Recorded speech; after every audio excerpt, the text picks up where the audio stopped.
The 9,442nd meeting of the Security Council is called to order. The provisional agenda for this meeting is the situation in the Middle East, including the Palestinian question. The agenda is adopted. The Security Council will now begin its consideration of item 2 of the agenda.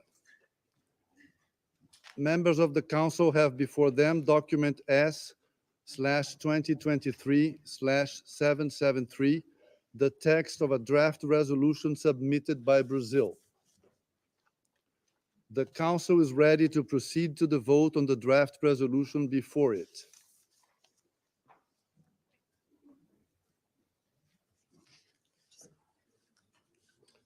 The representative of the Russian Federation has submitted amendments to the text of the draft resolution. I give the floor to the representative of the Russian Federation.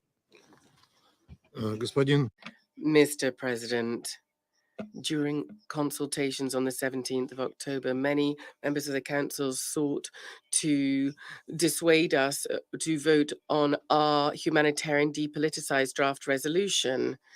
We were asked to wait 24 hours in order to reach a consensus draft resolution. We did not agree with that, and we were right, because ultimately, after almost 2 days, the vote is on a resolution that is slightly changed but was not discussed by the members of the council. We regret that the council wasted a very precious 36 hours, during which time the number of casualties increased. The strike on the hospital in Gaza yesterday killed hundreds of people. Given this, the inaction from the Security Council looks appalling. Yesterday, we did warn colleagues that we just can't waste any time now. Distinguished colleagues, I will speak frankly. The time for diplomatic metaphors is long gone. Everybody who did not support our humanitarian resolution with a call for a swift ceasefire must understand that they bear some of the responsibility for what happened. The Brazil draft resolution, unfortunately, will not help to avoid such tragedies from occurring. There is no clear call in it for a ceasefire. This is a very important thing to de-escalate the situation on the ground. It's very important wording. That has been replaced with humanitarian pauses and giving unhindered access to UN workers. But that's not the same thing. Humanitarian pauses will not help to stop the bloodshed. It is only a ceasefire that will help to do this. Furthermore, the draft still has a number of political elements in it that push us to one side and do not talk about the absolute unacceptability of the attacks on civilians in the Gaza Strip, and also as on civilian objects. The importance of this is absolutely crystal clear for everyone right now. And so we have proposed 2 amendments to address these issues.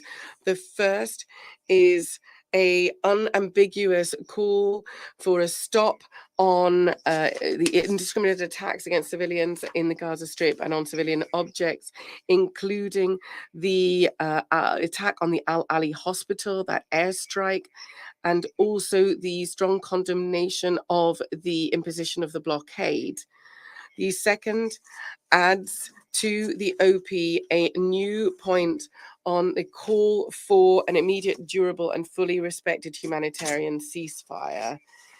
If these are not included in the text of the document, it will not help to address the tragic, devastating humanitarian situation in Gaza.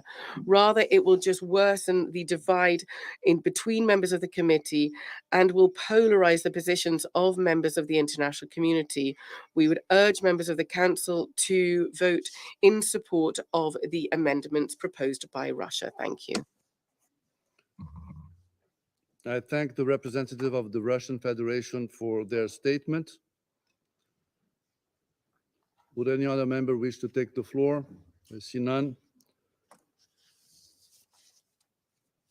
Members of the Council have before them proposed amendments submitted by the Russian Federation to the text of the draft resolution contained in document S/2023/773 submitted by Brazil.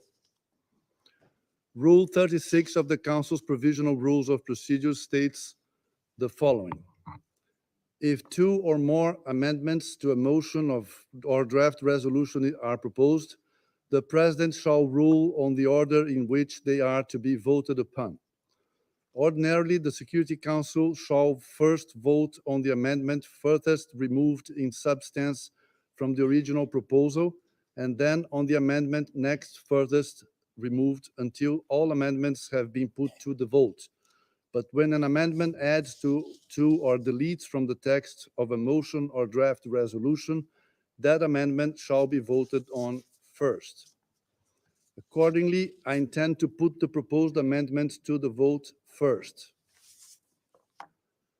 I shall now put to the vote the proposed amendment to be inserted after operative paragraph 2 of the draft resolution.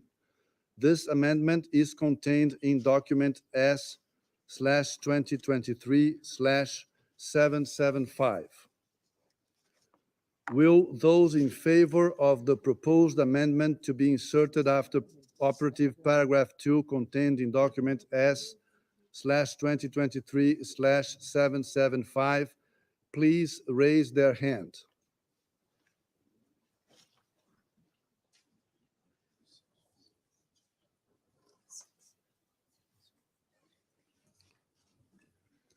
Against?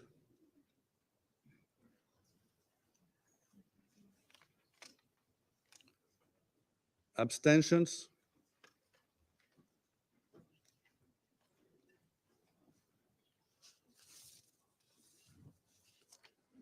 The result of the voting is as follows.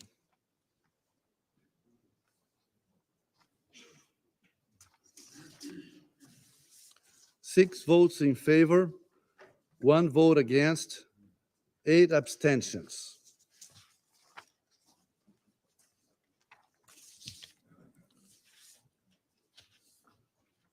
The proposed amendment has not been adopted, having failed to obtain the required number of votes.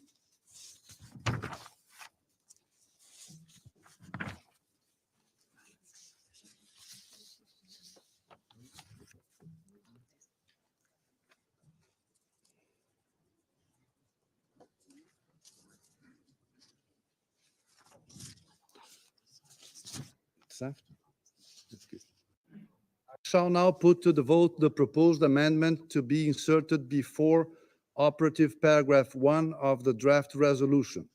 This amendment is contained in document S/2023/776.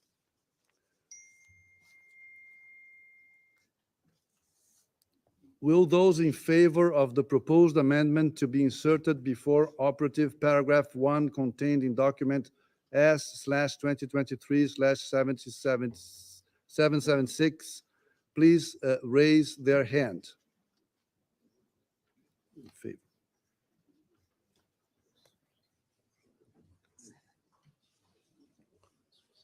Against?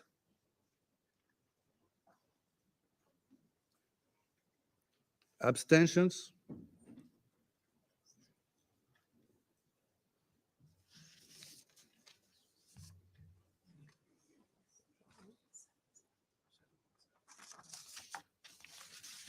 The result of the voting is as follows. 7 votes in favor, 1 vote against, 7 abstentions. The proposed amendment has not been adopted, having failed to obtain the required number of votes.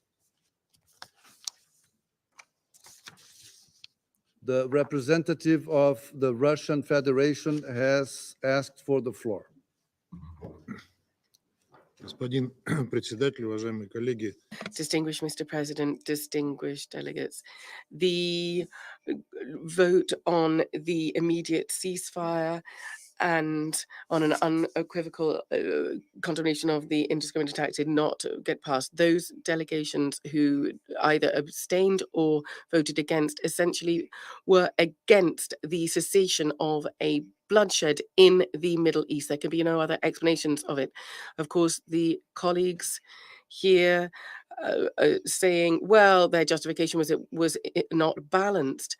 But all of these complaints are just going to be empty. You've made your choice, however, and you are going to have to bear responsibility for it to the countries, people of your countries, and to the people in the region, and the people who are living under this terrible, deadly threat. Thank you. I thank the representative of the Russian Federation for their statement.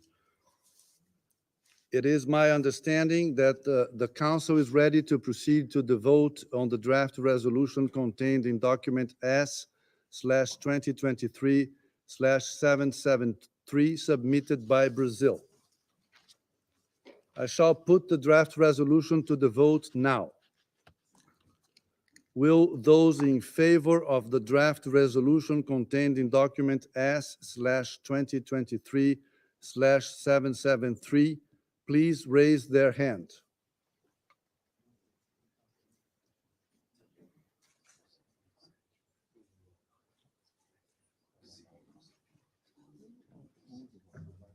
How many?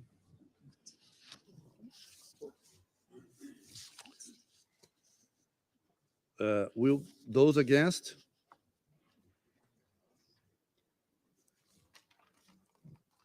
Abstentions?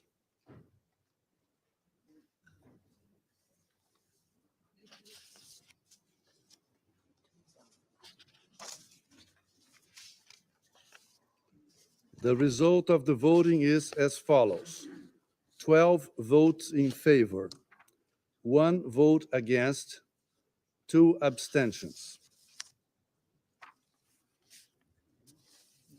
The draft resolution has not been adopted owing to the negative vote of a permanent member of the Council.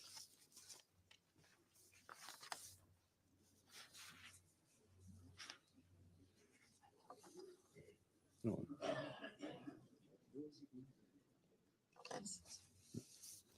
The draft resolution, no. I now give the floor to those members of the Council who wish to make statements after the vote.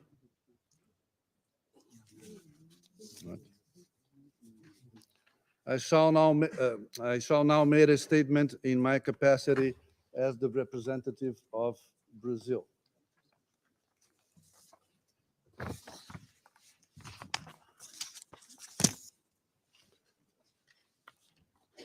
Dear colleagues, at last Friday's closed consultations, Council members asked for Brazil's leadership in our capacity as presidents in October to facilitate a Council response to the escalating crisis in Israel and Palestine, in particular, its humanitarian aspects.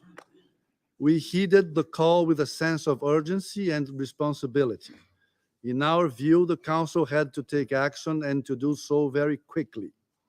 Council paralysis in the face of a humanitarian catastrophe is not in the interest of the international community. Therefore, throughout last weekend and the following days, we worked very hard through extensive and collaborative engagement with Council members to help build a unified position. While making a good faith effort to accommodate different, sometimes opposing positions, our focus was and remains on the critical humanitarian situation on the ground.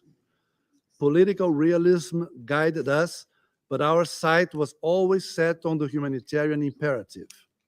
Exactly as in other very sensitive files on the Council's agenda in which Brazil had a special role to play, international humanitarian law and human rights law provided a clear framework for action. Our proposed text unequivocally condemned all forms of violence against civilians, including the heinous acts of terrorism by Hamas and the taking of hostages. It called for their immediate and unconditional release. It also called on all parties to strictly abide by their international legal obligations, in particular those relating to the protection of civilians, civilian infrastructure, and humanitarian personnel. The draft resolution also stressed the urgent need for humanitarian access to civilians.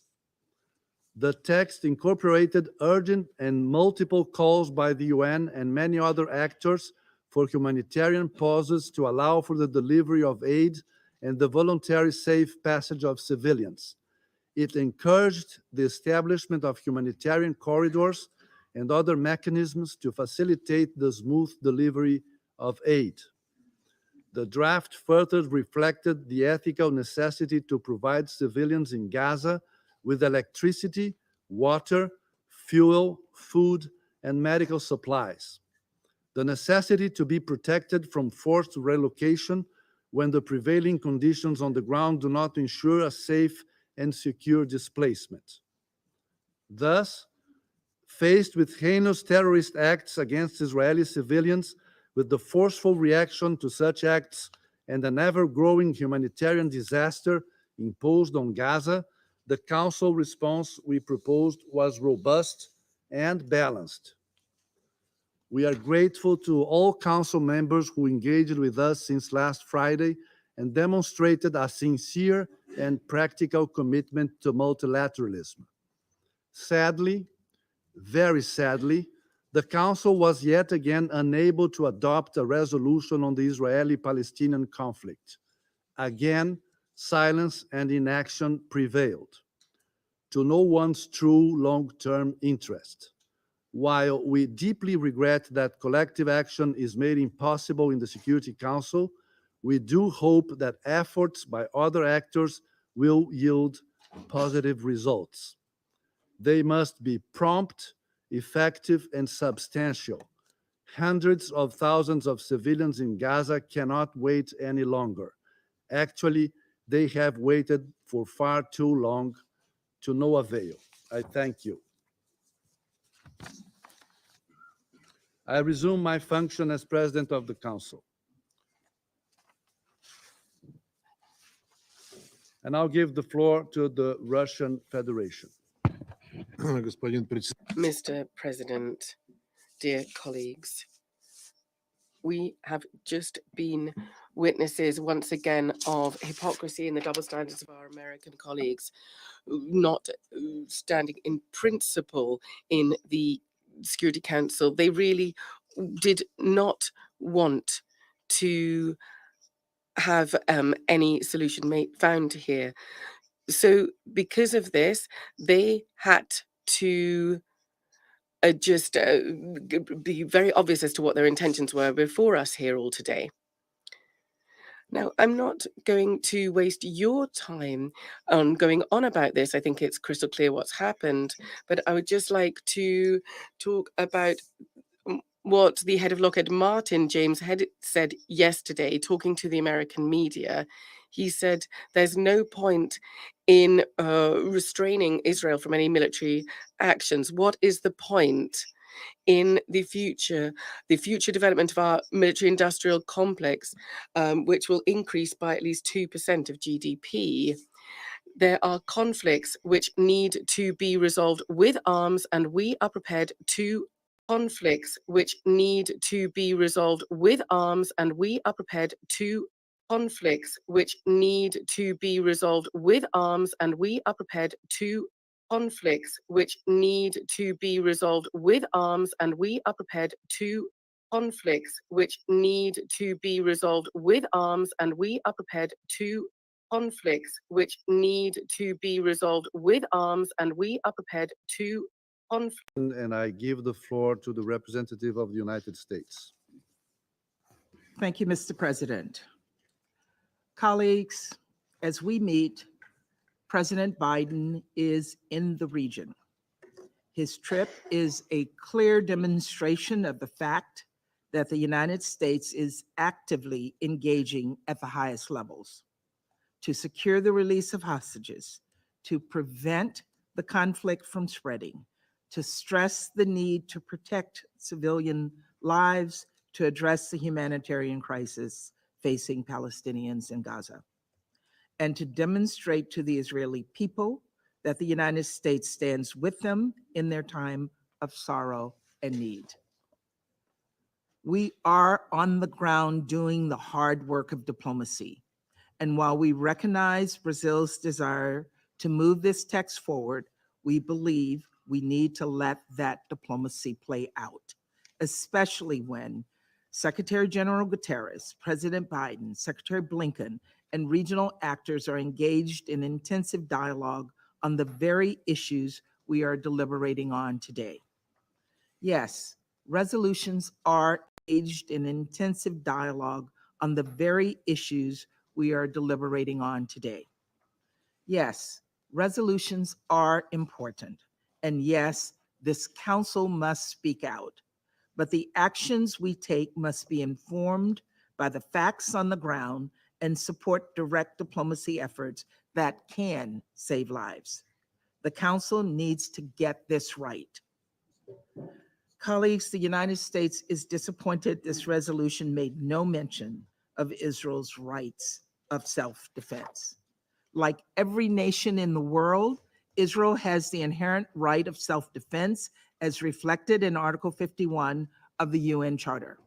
Following previous terrorist attacks by groups such as Al-Qaeda and ISIS, this Council reaffirmed that right. This text should have done the same. Though we could not support this resolution going forward, we will continue to work closely with all Council members on this pressing issue, just as we will continue to reiterate the need to protect civilians, including members of the media, humanitarian workers, and UN officials. And when I talk about the protection of civilians, I mean all civilians. The United States is horrified and saddened by yesterday's explosion at the Ali Arab Hospital in Gaza. We mourn this tragic loss of life. On the humanitarian front, we are working with Israel, its neighbors, the United Nations, and other partners to address the humanitarian crisis in Gaza. It is critical that food, medicine, water, and fuel begin flowing into Gaza as soon as possible. Families, the elderly, and children are in dire need. Let's be clear. Hamas's own actions have brought this on, this severe humanitarian crisis in Gaza. And Hamas has caused so much needless suffering, death, and destruction. Every member state should condemn Hamas's terrorism and cruelty, and every member state should call on Hamas to cease its endless barrage of rockets against Israel. This is not complicated. It's not controversial. This is the bare minimum. Colleagues, at this difficult moment, let us all call for the protection of civilians and unequivocally condemn Hamas. Let us all affirm Israel's right of self-defense and support the urgent diplomatic efforts underway. Let us stand with the UN and other partners as they work to alleviate the humanitarian crisis facing Palestinians in Gaza. And let us all support equal measures of justice and freedom for Israelis and Palestinians alike. Thank you, Mr. President. I thank the representative of the United States, and I give the floor to the representative of Malta. Thank you, President. Malta voted in favor of the draft resolution tabled by Brazil. Malta has also abstained on the two amendments proposed by the Russian Federation. Although we have no issue with the substance, we saw no reason to alter a well-crafted resolution that rests on a delicate balance and that sought Council unity on this critical matter. We deeply regret that We deeply regret that the draft resolution was not adopted and remain gravely concerned at the highly volatile situation in Israel and Gaza. Notwithstanding this decision, the Council must critically remain seized with the matter and strive to work towards constructive steps which prioritize the protection of civilians and prevent any potential regional conflagration. Within this context, Malta unequivocally condemns in the strongest possible terms the barbaric terrorist acts perpetrated by Hamas on Israeli soil and against the people of Israel. Malta emphasizes that Israel has the right to self-defense in the face of such violent and indiscriminate attacks.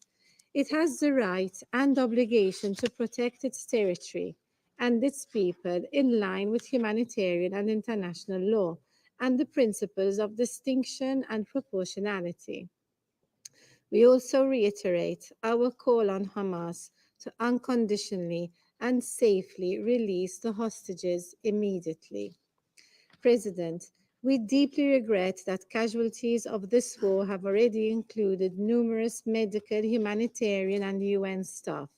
Hundreds were killed in yesterday's horrific strike on the Al Ahli Baptist Hospital in Gaza that was sheltering thousands of displaced. Such actions are deplorable. They are a blunt breach of international law, which categorically prohibits endangering civilians, medical staff, and humanitarian establishments.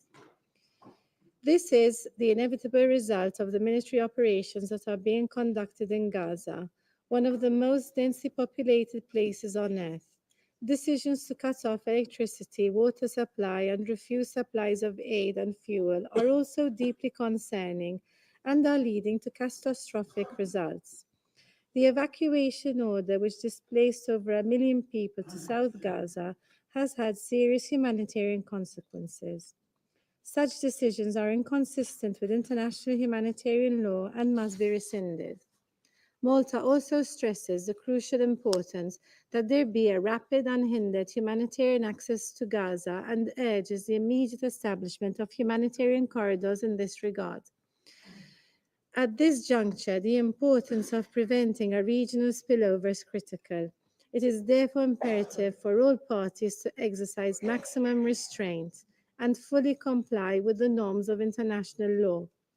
Our efforts moving forward must be steadfast in aligning with a just and comprehensive resolution of the Middle East conflict. Thank you.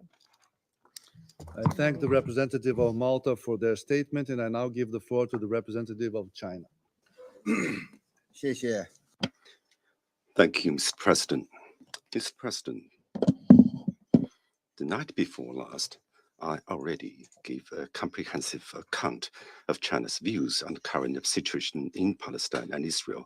In the next emergency meeting, I shall elaborate on China's position. I shall focus on China's position on today's vote, on the fact that the draft resolution failed to be adopted, and our reaction is that of shock and disappointment.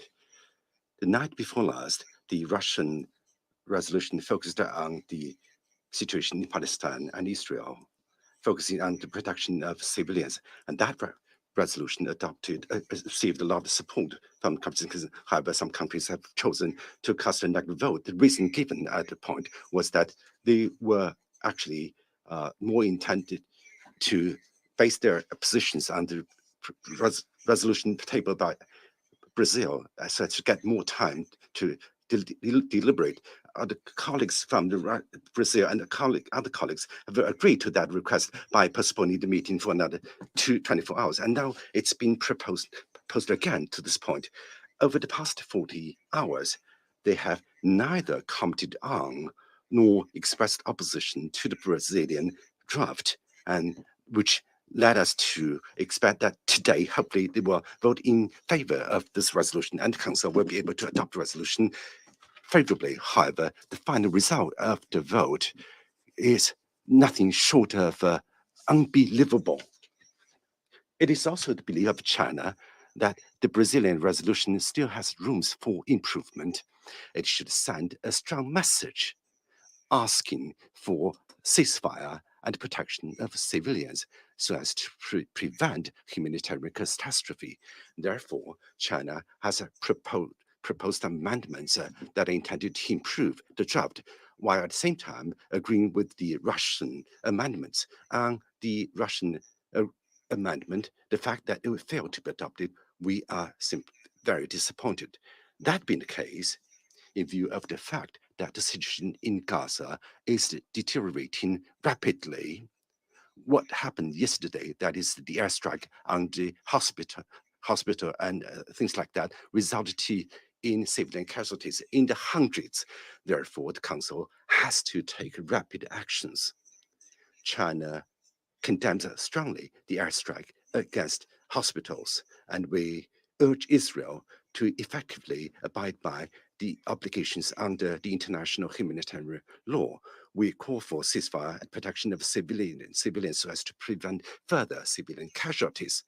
The draft resolution tabled by Brazil in general reflects the general view of the international community, representing the original initial steps to be taken by the Council to achieve a ceasefire. And they could be possibly the only possible draft that the Council can reach consensus on under the current circumstances. Some countries are already saying that the Council should take a correct action. However, the way they voted on the text in question make us doubt their willingness for the Council to take real actions and their willingness to find a solution to the problem.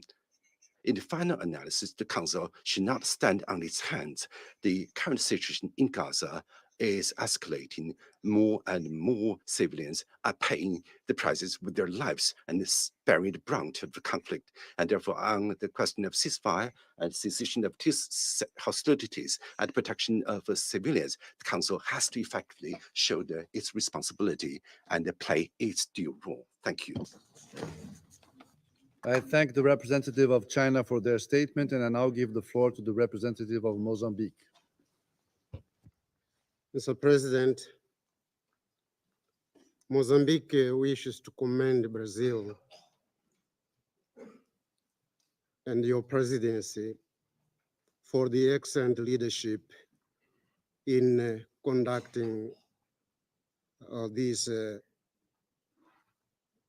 work, which is thorny but important.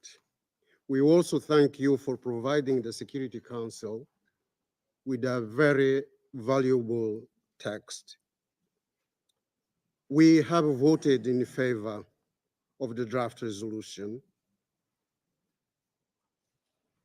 We deeply regret that the draft could not be adopted due to a veto. In voting in favor, Mozambique wishes to express our deep concern over the outbreak and escalation of violence and deterioration of the situation in Gaza, and consequently, the unfolding humanitarian crisis.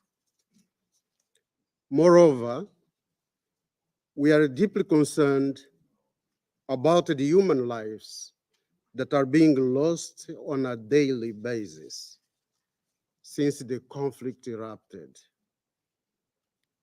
The civilian population, mainly children, women, and the elderly, are suffering the most from the atrocities and grave effects of this war.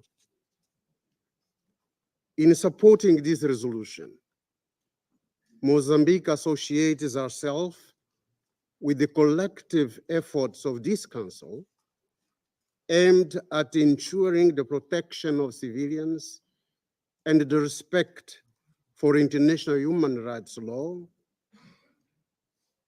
international humanitarian law, the Geneva Convention, as applied to this conflict, both in Gaza and in Israel. It is our strong call that humanitarian aid must reach the needy populations in Gaza. That includes the provision of essential goods and services, as well as medical supplies. Mr. President, we are conscious of the fact that ultimately, humanitarian problems need political solutions. This belief reflects our own experience, originated from our protracted struggle against colonialism, racism, and apartheid in the Southern African region. In this context, we urge all the parties to immediately stop attacks, refrain from further violence, and engage in constructive dialogue. Mozambique firmly believes that Israel and Palestine can only resolve their differences through dialogue. We hold the view that peace is always possible if the conflicting parties are genuinely willing to follow the path of justice and tolerance. We therefore wish to reiterate our appeal to the members of this council to redouble our efforts toward a sustainable solution to the Israeli-Palestine conflict. We believe the Palestinian people and the Israeli people have their inalienable right to statehood. They can live together, side by side, in peace and security as good neighbors. As a matter of fact, the Charter compels the parties, and indeed the entire international community, to practice tolerance and live together in peace with one another as good neighbors. I thank you, Mr. President. I thank the representative of Mozambique for their statement, and I now give the floor to the representative of Ghana. I thank you, Mr. President. And let me begin by thanking your presidency and all delegations for the efforts made to have a consensual resolution that could have helped support the efforts of this council to de-escalate the rising tensions and respond to the tragic situation that we are all witnessing in the Gaza Strip and in southern Israel. We deeply regret that the resolution could not pass. For Ghana, we have always held that the Council should, as far as possible, speak in one voice on this important dispute, whose fault lines reach many distant parts of the world. We have therefore, from the very beginning, given priority to the efforts entrusted to the presidency to lead all of us in that direction. It was in this regard also that we voted in favor of the Brazilian draft resolution, but deemed it important to abstain from the draft resolution proposed on Monday night and the amendments to today's resolution to preserve the broadest possible agreement that was found to guide us in a common direction. Despite the high sensitivities of the decades-old Israeli-Palestinian conflict and the differences in approaches we may have in resolving it, what should be paramount is our historic responsibility as a council to deliver the two-state solution and preserve the lives of the two nations whose destinies are bound by history and a common and shared area. The Council's inability to act on its responsibility today, however, should not break our resolve. We believe that a united Council voice and action on the matter is still required and critical in stabilizing the situation and assisting the parties to enter into dialogue, which is the only viable path to durable peace. We should therefore continue to ask the parties to de-escalate, seek consensus to support mediation efforts, and knock on the doors of all those that can have a moderating influence on the parties to open up the space for dialogue. I thank you. I thank the representative of Ghana for their statement, and I now give the floor to the representative of Japan. Thank you, Mr. President. Japan voted in favor of the resolution because it can support its main ideas, bearing in mind various perspectives, including the humanitarian situation in Gaza. Japan has unequivocally condemned the terror attacks by Hamas and others, and those who were kidnapped. We feel strong indignation at the tremendous damage and harm to innocent civilians brought by the attack on a hospital in Gaza City on the 17th. At the same time, we would like to point out that Japan had asked to delay the vote on this resolution proposed by Brazil, understanding that various countries, including the United States, have been continuing to make diplomatic efforts on the ground to improve the situation as soon as possible. Japan expresses its great regret at the fact that the resolution was voted to a vote today nevertheless. Japan has consistently and strongly supported and put the faith in diplomatic efforts by US President Biden and other relevant countries. All of us, including those who refer to hypocrisy in particular, should think twice If we are really faithful to human rights principles, and if we are doing sufficient efforts to make difference on the ground in improving humanitarian situation, actions are needed. Japan will continue to work together with other countries to ensure the safety of civilians and realize an early de-escalation of the situation. I thank you, Mr. President. I thank the representative of Japan, and I now give the floor to the representative of Switzerland. Merci, Monsieur le Président. Thank you, President. On the 7th of October already, Switzerland firmly condemned the terrorist acts, the indiscriminate attacks and hostage-taking perpetrated by Hamas against the Israeli people. We deplore the deaths of thousands of civilians, including hundreds of children in Israel and the occupied Palestinian territory, particularly Gaza. Switzerland echoes the Secretary General in condemning unequivocally these strikes, particularly those which, according to United Nations figures, have led to hundreds of deaths and dozens of injured yesterday in the Al-Ahli Hospital, Anglican Episcopal Church. And we express our sincere condolences to the injured and the victims. We are concerned regarding the large-scale humanitarian crisis in Gaza and the dramatic situation faced by civilians. Almost 1 million people have been displaced, and it is urgent for humanitarian aid to be able to enter. Water, electricity, and medical supplies are dwindling. We have all spoken around this table yesterday about the situation in the Middle East, which requires united, urgent action by the Council. De-escalation, protection of civilians, humane treatment for all hostages, and Switzerland calls for immediate release, as well as rapid, safe, unhindered humanitarian access are all priorities. The draft resolution tabled by Brazil met these priorities with aiming for a common understanding by this council, which is why we voted in favour of it and very much regret the failure to adopt the resolution put to the vote today.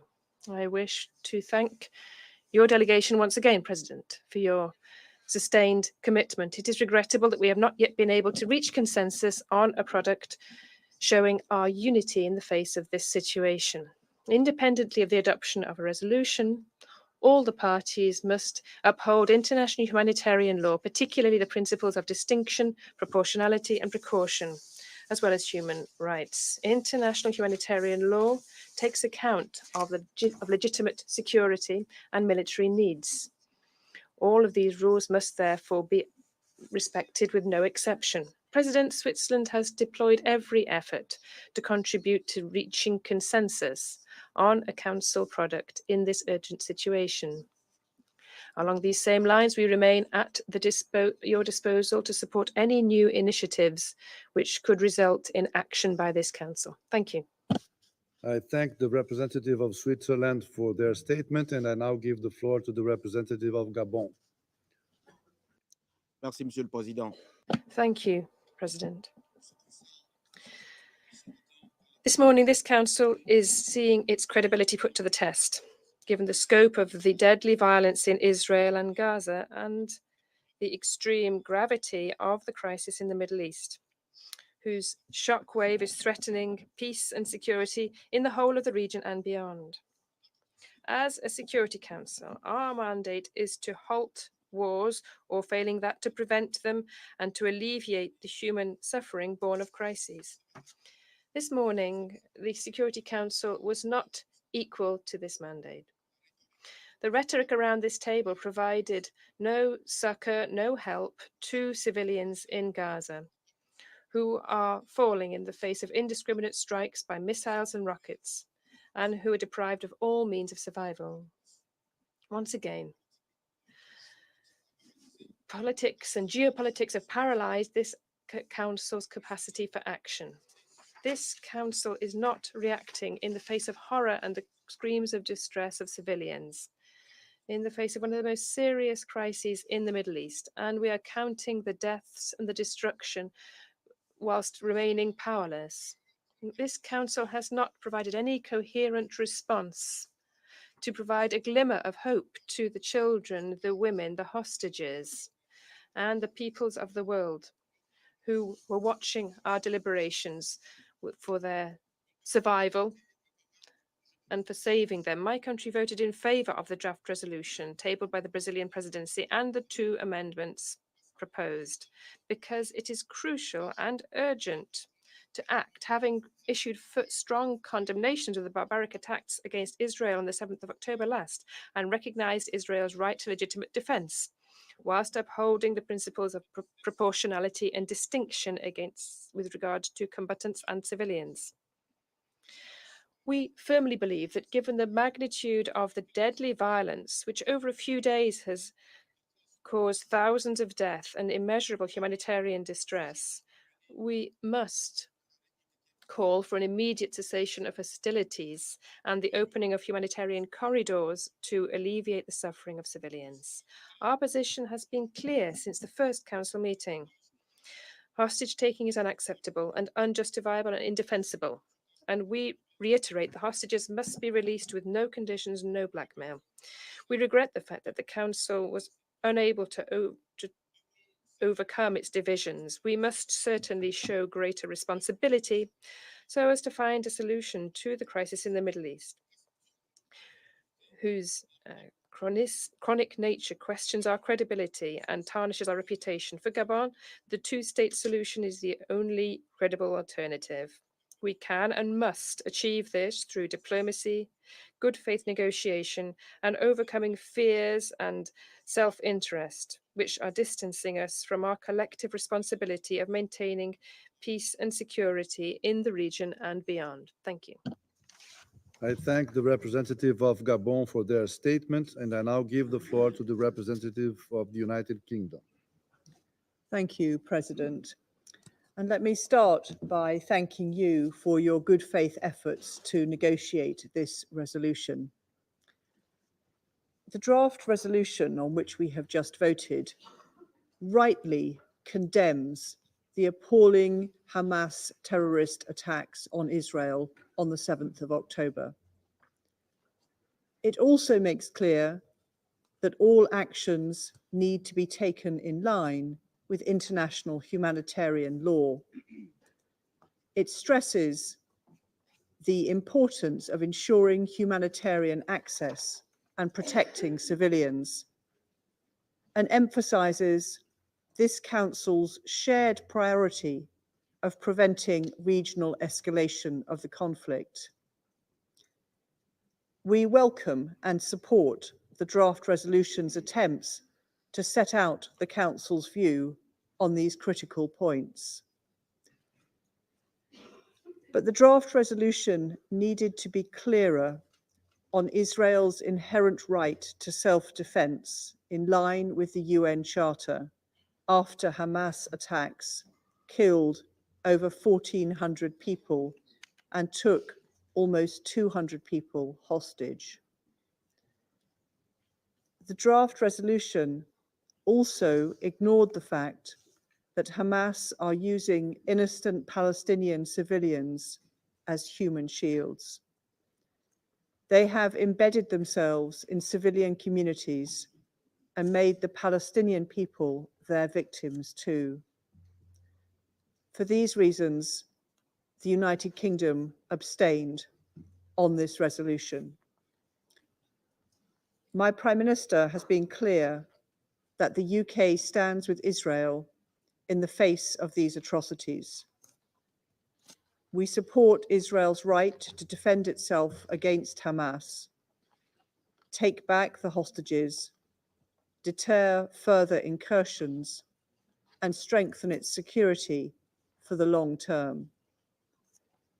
In so doing, we will continue to call on Israel to take all feasible precautions to avoid harming Palestinian civilians and to act in line with international humanitarian law. We will continue to work closely with Israel and our partners in the region to respond to the humanitarian crisis in Gaza, to ensure that civilians are protected and have access to food, water, medicine, and shelter, and to work towards the peace and stability promised by the two-state solution. I thank you, President. I thank the representative of the United Kingdom for their statement, and I now give the floor to the representative of Ecuador.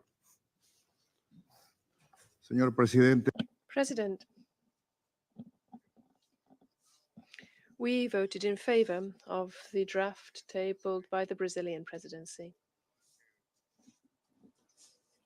as did many other members of this council. It was the result of a constructive collective negotiating process by all members of the council. And we are convinced that the collective work and negotiation in good faith are indispensable for effective multilateralism. And these are the best way to fulfill the responsibilities placed upon us. We fully believe, President, that the Council cannot continue in silence in the face of events which are clearly a threat to international peace and security, and which are already having serious humanitarian consequences. The Brazilian presidency's draft includes elements which are necessary in the face of a situation which is worsening by the minute. The credibility of the Council depends upon our decisions at times like this. In this regard, Ecuador abstained with regard to the amendments, since these are elements which are covered in the resolution. We regret the fact that once again, the Council was unable to adopt a resolution through the use of the veto. But this is not the end of our efforts. We will do everything within our reach to ensure that the Council can very soon pronounce itself and act with regard to this conflict. President, on the 24th of September 1973, the Ecuadorian Chancellor Antonio Lucio Paredes spoke before the General Assembly and said, and I quote, that it is necessary for the actions of the great powers which in one way or another support the parties to the conflict in the Middle East be guided towards seeking solutions to establish constructive peace and do not hamper possible agreements and understandings. The Middle East conflict, because of its explosive nature, compels the United Nations to tirelessly attempt to bring an end to it. Close quote. These words remain valid, even though they were said over 50 years ago. Thank you very much. I thank the representative of Ecuador for their statement, and I now give the floor to the representative of Albania. Thank you, Mr. President. We thank Brazil for their efforts, the diligence in providing time, and the continued engagement with all the Security Council members. The text came at a very critical moment, not only for the conflict between Israel and Hamas and the huge impact it's having on civilians, but also for the revived dangers for the region and beyond. Albania voted in favor because the text responded to core objectives on the issue and to our coherent and principled position. It strongly and unequivocally condemned Hamas and its indefensible terrorist attacks on Israel on 7 October 2023. It called for the immediate release of the hostages, which should remain a humanitarian priority, as the Secretary General called upon Hamas last Sunday. They should be released immediately and unconditionally. It provided for the protection of civilians in accordance with international humanitarian law and the flow of the humanitarian aid to all those in need. It also supports the regional and international efforts for a solution on the ground and embraces a diplomatic solution to the crisis. In this respect, we commend the very active engagement at every level by the United States and others to finding the best solutions on the ground. While we supported the draft, Albania reaffirms its position in full support of Israel and its right to self-defense, like every other nation under attack, which the resolution falls short to mention. I thank you. I thank the representative of Albania for their statement, and I now give the floor to the representative of the United Arab Emirates. Mr. President, it is perhaps beyond me to put into words the abject horrors we are witnessing in Gaza. That is why the United Arab Emirates fully supported the Council to take action today, and we still support that the Council does take action on this situation. For more than 140 years, the Al Ahli Baptist Hospital has provided medical care and shelter for generations of Gazans. Yesterday, more than 500 Palestinians were killed in a strike that hit the hospital. Each passing hour of this ruinous war makes a mockery of these principles of international humanitarian law. Gaza is laid to waste and nobody feels safe. We call for a full, independent investigation into this incident and for those who are responsible to be held accountable. As we verify information about the strike, one fact still remains indisputable. More Palestinians have died in this outbreak of violence than in any other in the history of the conflict. In less than 2 weeks of bombardment, more than 3,500 Palestinians have been killed and more than 14,000 injured. Will we continue to sit here and compare the casualties on both sides? We support no less than a full humanitarian ceasefire. We don't ask for this to be done at the expense of Israel's security, but so that people may tend to their wounded, bury their dead in dignity, and begin putting their lives back together. This ceasefire is also crucial so that vital humanitarian aid may enter and aid workers do their work safely. Mr. President, Hamas is indeed responsible for sparking this latest fire that is now engulfing the streets of Arab capitals around the region. We have called them out on this openly for the heinous attacks on the 7th of October. But make no mistake, the kindling was already there, fueled by decades of violent dehumanization, dispossession, and despair. That is why we cannot, however convenient, lose sight of the context of this crisis, the longest going occupation in the world today of a people that do not wish to be ruled and have been let down again and again and again by all of us. Mr. President, the UAE voted for this resolution not because it is a perfect text, but because it clearly states basic principles which must be upheld and which this Council is obliged to reinforce and uphold. We really thank Brazil and its delegation for their efforts, and we remain hopeful that in the coming days we can unite behind a resolution, and that also in parallel, diplomatic efforts led by the United States help lead us all off this brink that we are edging towards. As I and others said yesterday, the current escalation must drive all of us, but most importantly, Israelis and Palestinians, to the urgent work of achieving the two-state solution. Let me be clear, the only alternative to that is the violence we see right now. 3 years ago, my country established diplomatic relations with Israel. The Abraham Accords are grounded in a simple but enduring truth that peace and dialogue are better than violence and enmity. Along with our Israeli and American partners, we sought a new Middle East where coexistence and cooperation deliver prosperity, security, and peace for all. The indiscriminate damage visited upon the people of Gaza in pursuit of Israel's security risks extinguishing that hope. The region is already contending with the spillover of this crisis, and the enemies of peace are unapologetic about their aims. Let us not play into their hands. Mr. President, it has been said over the past few days that this crisis is a test for the international community and for the UN Security Council. That is true. Noa Argamani, a young Jewish woman abducted by Hamas, is in her second year of computer studies at Ben-Gurion University. Her mother is undergoing cancer treatment, and she is their only child.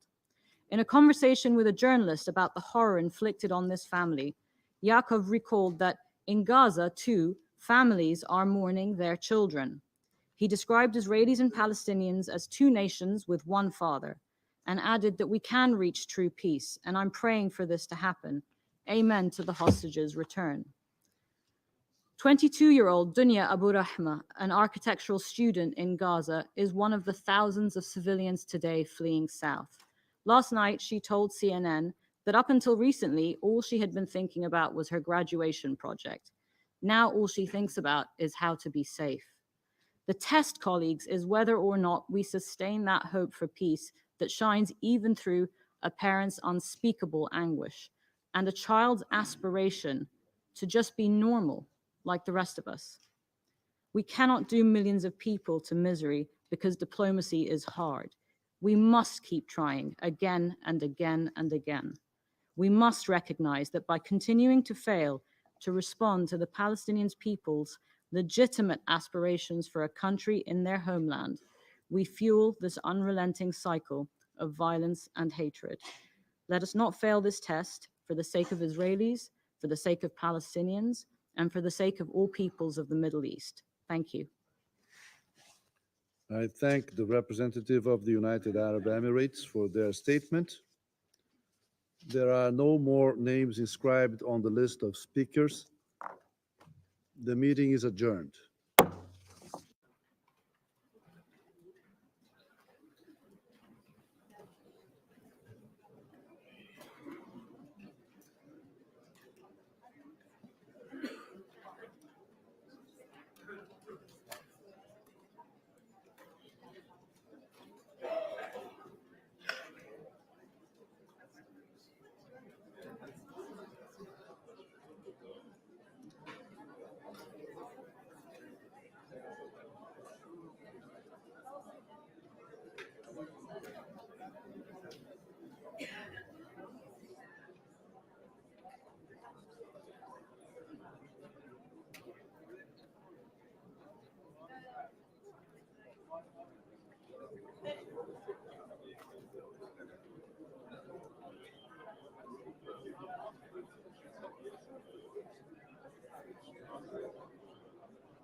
The 9,443rd meeting of the Security Council is called to order. The provisional agenda for this meeting is the situation in the Middle East, including the Palestinian question. The agenda is adopted. In accordance with Rule 37 of the Council's Provisional Rules of Procedure, I invite the representatives of Algeria, Egypt, Israel, Jordan, Libya, Oman, Pakistan, South Africa, Syria, and Tunisia to participate in this meeting. It is so decided. I propose that the Council invite the permanent observer of the Observer State of Palestine to the United Nations to participate in the meeting in accordance with the provisional rules of procedure and the previous practice in this regard. There being no objection, it is so decided. In accordance with Rule 39 of the Council's Provisional Rules of Procedure, I invite the following briefers to participate in this meeting: Mr. Martin Griffiths, Under-Secretary General for Humanitarian Affairs and Emergency Relief Coordinator, and Mr. Tor Wennesland, Special Coordinator for the Middle East Peace Process. It is so decided. In accordance with Rule 39 of the Council's Provisional Rules of Procedure, I also invite His Excellency Mr. Olof Skog, Head of the Delegation of the European Union to the United Nations, to participate in this meeting. It is so decided. The Security Council will now begin its consideration of the item 2 of the agenda, and I'll give the floor to Mr. Tor Wennesland.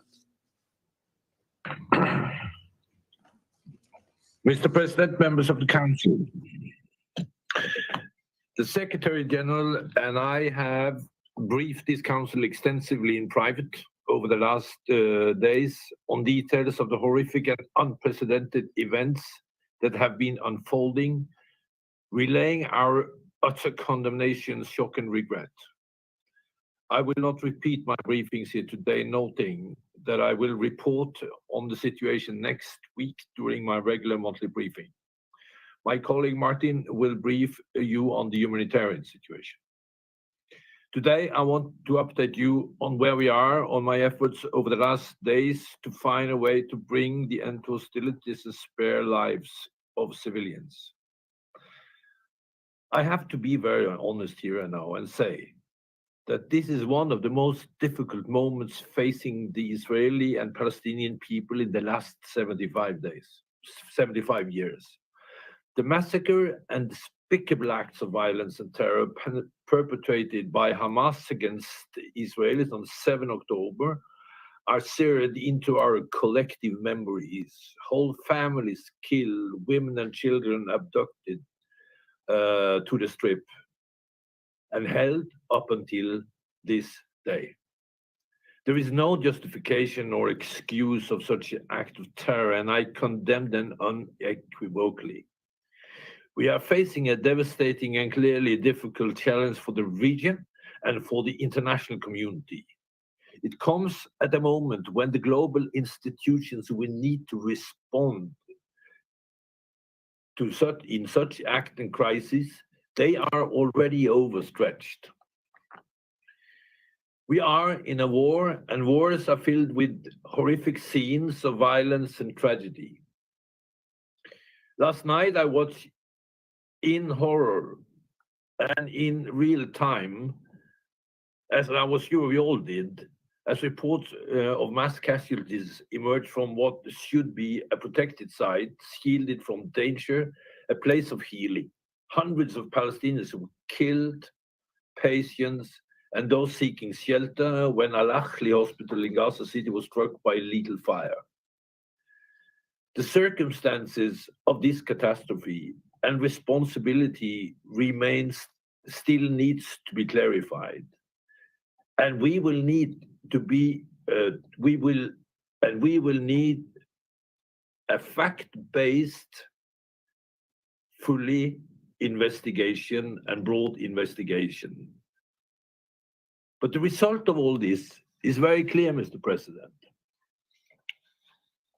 It is a terrible tragedy for those who were involved. I fear that we are at the brink of a deep and dangerous abyss that could change the trajectory of the Israeli-Palestinian conflict, if not of the Middle East as a whole. After more than a century of conflict and over half a century of occupation, we, the international community, have failed collectively to bring the parties to a just, sustained political resolution. The long-standing issues run deep and extend well beyond the confines of Israel and the occupied Palestinian territory. The events of the past 11 days have served to reignite grievances and reanimate alliances across the region. Based on my meetings and the dynamics I observe on the ground, I would say the following. The risk of an expansion of this conflict is real, very, very real, and extremely dangerous. Mr. President, since the outbreak of the current hostilities, it has been my absolute priority to work to diminish these existential threats. With the Secretary General, I have been in constant communication with a broader range of interlocutors, with the parties, with regional and international actors who have agencies and influence. I will continue to do so. Today, I speak to you from Doha, where the authorities have assured me of their continued commitment to the Palestinian people and their humanitarian needs, and the urgency to prevent any further loss of civilian lives. Meetings and ongoing discussions with leaders in Egypt have focused not only on the question of facilitating access to Rafah crossing on humanitarian assistance, but also our shared concern and efforts to rein in further regional hostilities. I will return to Cairo tomorrow to join the Secretary General to continue these political discussions. In this regard, we welcome President al-Sisi's swift call for a summit of world leaders to continue these discussions. I also had similar discussions with leaders in Lebanon and Jordan, as well as on repeated phone calls with the P5 and other key regional and international partners who are seized of an activity engaged and addressing this conflict. We are all seeking a common understanding and approach at this critical time. I welcome the visits of world leaders such as German Chancellor Scholz, the UK Foreign Minister Cleverly, and today, the visit by President Biden. With the parties on the ground in Jerusalem, Tel Aviv, and Ramallah, my message have remained steadfast that we must not let the dynamic of the current conflict take our eyes off what I will call the day after. The day after we need to start working on now, immediately. We know the way forward. These days, I can tell you, diplomacy is very hard. But here is what we need to do. We need the time and space to achieve two urgent objectives. Hamas' immediate, unconditional release of all hostages. Secondly, and fast, unrestricted access of humanitarian aid for Palestinians in Gaza. The third thing must be a collective effort to end the hostilities and prevent any further expansion of the conflict to the region.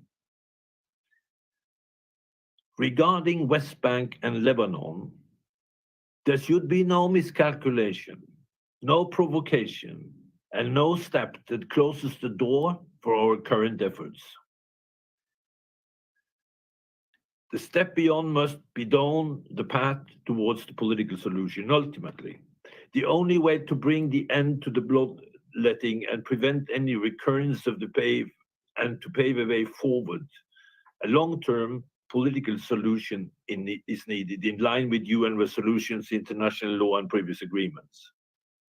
As I've stated many times to this Council, a patchwork of ad hoc and temporary fixes and perpetual management of conflict without addressing underlying issues is not sustainable. That has been proven over the last 11 days. What we are seeing on the ground now, all too tragically, proves that this is true. What we must do now is to work together as one to achieve these objectives. Thank you. I thank Mr. Winnesland for his briefing. I now give the floor to Mr. Martin Griffiths.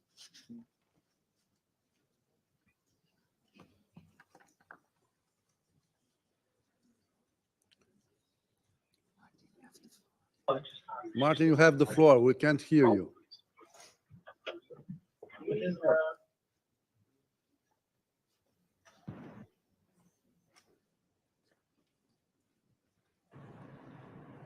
Can you hear me now? Yes. Yes. Okay, sorry, my technical knowledge, Sergio, is not brilliant. Thank you very much for inviting me. And what I was saying was what an honor it is for me to be on the same podium as Tor. And I associate myself profoundly with every single word that he said, which is born out of years of relevant experience, including not just looking at the horrors of the last 11 days, but anxiously looking ahead at the horrors to come. So all credit to Special Coordinator Tor Wennesland. But I also, of course, join him and all members of the Council in expressing my horror and despair at the explosion that he described, watching, as so many of us did, at the Al-Ahli Anglican Episcopal Hospital in the northern Gaza Strip yesterday evening. My heartfelt condolences, of course, go out to the grieving families affected by this heart-wrenching tragedy. And I also extend my sincerest wishes for a swift and complete recovery to all those who've been injured. According to the World Health Organization, the hospital in question was one of 20 in northern Gaza, subject to the announcement by the Israeli authorities that civilians should leave for their safety. It's a terrible thought to think of that the morning after. However, evacuation for many had simply not been possible due to insecurity, as we have been discussing in this chamber this afternoon, the critical condition of many of the patients, and indeed the lack of ambulances, staff, and capacity in the rest of the health system, which, as you know, Mr. President, is on its knees in Gaza. When that hospital was hit, it was fully operational, and indeed it had breached its maximum capacity. It was therefore overflowing with patients, including women and children. Dozens of healthcare providers and caregivers demonstrating their extraordinary, frankly, extraordinary courage and commitment to remain sur place, remain there to do their duties and to remain steadfast by their patients' sides. And they were also in the building. And the hospital was also hosting numerous internally displaced people who either had nowhere else to go or were sheltering there in the expectation, or at least perhaps the hope, that it would provide safety. And they were wrong.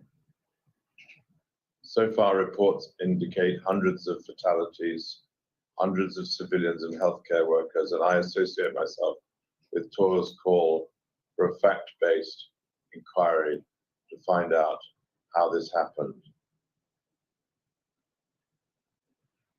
Here I want to say one thing of the highest importance to all of us in the humanitarian community and those of us, all of us indeed, who are governed by the rules of war and international humanitarian law. What happened on the 7th of October in the invasion into Israel and the taking of those hostages still taken and hidden away in Gaza was simply wrong, against the law, unconscionable, unacceptable. Their unconditional release is an essential component of any return to the kind of normalcy that Lana was describing to us earlier before this session started. Since the 7th of October, 28 health workers in Gaza have reportedly been killed. 23 have been injured. There's no lack of courage. There's no lack of commitment in that population. There have been many reports of health facilities sustaining extensive damage. Indeed, the hospital itself had already been struck, as you know, on the 14th of October.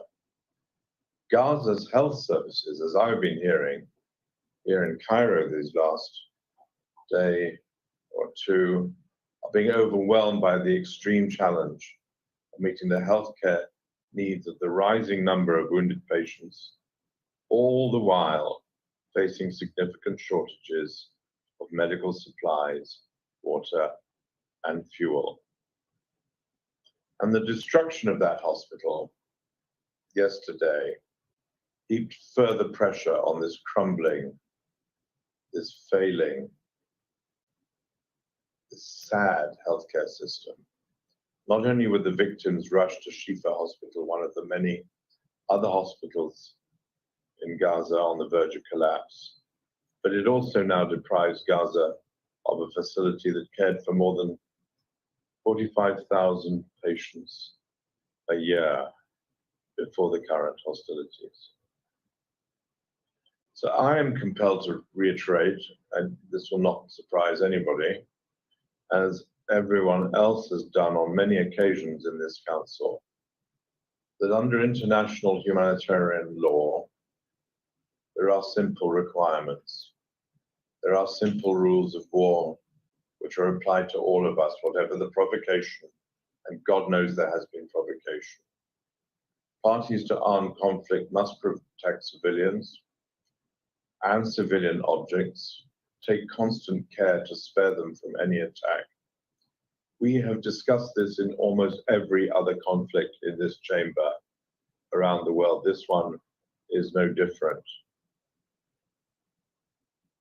International law affords specific protection to medical personnel and facilities to ensure the wounded and sick receive the medical care they need. It was no coincidence that one of the first humanitarian leaders on the scene after those events of the 7th of October was our dear friend and leader, Dr. Tedros of WHO. It's imperative that the wounded and sick receive the medical care they need. It is imperative that the parties respect their obligations under international humanitarian law, and it is our collective responsibility. We are all involved in this. We are not observers. We are all involved in using all our influence to ensure that this is the case. This tragedy is characteristic of the crushing impact this conflict has had on civilians, and as Tor has been pointing out, and Lana earlier, the catastrophic consequences it will have if it continues to escalate as we fear. In just 11 days since that storming of Israel by Palestinian armed groups on 7th of October, The death toll, as has been mentioned, has already exceeded that of the 2014 hostilities, which lasted more than 7 weeks. The pace of death, of suffering, of destruction, of breaches of international law cannot be exaggerated. In Gaza, more than 3,000 people have been killed, more than 12,500 injured. Hundreds are unaccounted for under the rubble, and quite frankly, we do not know how many have moved from the north to the south to get out of harm's way. The death toll also, we all know this well, includes humanitarians. I want to pay tribute to the 15 UNRWA staff and Red Cross and Red Crescent personnel that I've been meeting these days, the families of those who have fallen. We estimate that maybe up to 1 million people have fled their homes to other parts of Gaza, but we don't really know. Many have done so in response indeed to Israel's announcement that civilians should leave northern Gaza for safety. But there is simply nowhere to go for civilians to escape the destruction and privation, both of which grow by the hour as missiles continue to fly, and essential supplies, including fuel, food, medical items, water, run low. Due to the scarcity of water, UNRWA in some locations, and I want to pay a special tribute to UNRWA for the way in which it's provided a buffer against suffering in these terrible times. And in UNRWA in some locations is being forced to ration down to providing 1 liter of water per person per day. Bear in mind that the minimum by international standards should be 15 liters, and they're getting 1, and they're the lucky ones. People have been increasingly forced to consume from unsafe sources. We're hearing many, many more reports of that through UNRWA and other agencies, placing the population at risk, of course, of the outbreak of waterborne diseases. And whether civilians move or stay, and that must be their decision, whether to move or stay, whether to move again or stay where they have moved to. Whether they move or stay, they must be protected. They must not be attacked in places of civilian infrastructures. They must be protected in places of deconfliction. And they must have access to the essentials of humanitarian assistance to survive, which are available and in which we have all spent many, many detailed hours in detailed negotiations with the parties, and I'm grateful to them, to all of them, for the commitment that they have shown to these negotiations. It means that the UN and the humanitarian partners, and I specifically refer to the great leadership shown, and I met their leaders today, of the Egyptian Red Crescent and the Palestinian Red Crescent, must be able to deliver relief to civilians in need throughout Gaza without impediment in places of their choice, in places where they consider themselves to be safe and where we can seek to ensure that safety. We have humanitarian supplies. We have medical teams. UNRWA has a staff of 14,000 in Gaza still bravely working under these conditions. The other agencies do. The Red Crescents, of course, have many, many, many volunteers, and they are all ready to assist the people most in need. I'm very grateful to many member states for providing very quickly emergency funding available for the immediate relief in Gaza, including from the Central Emergency Response Fund that my office runs, and the Occupied Territories Humanitarian Fund. Thank you. Thank you to all of you who stepped up so quickly.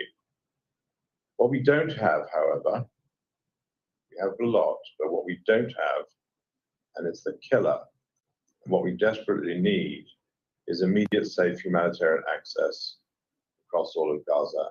And that is the burden of our discussions with key parties. We urgently need a mechanism agreed by all relevant parties to allow for the regular provision of emergency needs throughout Gaza, to get the level of distribution of assistance up to what it was before these terrible weeks of 100 trucks a day providing assistance throughout Gaza to people in need. We need to get back to that level of ambition. For that, we need additional funding for agencies like UNRWA, World Food Programme, and of course for the Red Crescent in their leadership role. And without new funding, UNRWA, already painfully, woefully lacking in funds, will not have the ability to continue to deliver core services. But as Mr. President, as Tor said, and I'm glad he did, and he made two, I think, very important points. Gaza is not the only location of concern in this deeply troubling conflict. Since the start of the latest hostilities, the situation in the West Bank has also been deteriorating, as Tor said, and he should know. Last week was the deadliest week for Palestinians in the West Bank since the United Nations started recording fatalities in 2005, while settler violence incidents also have gone up from an average of 3 incidents a day to 8. Suffering knows no borders.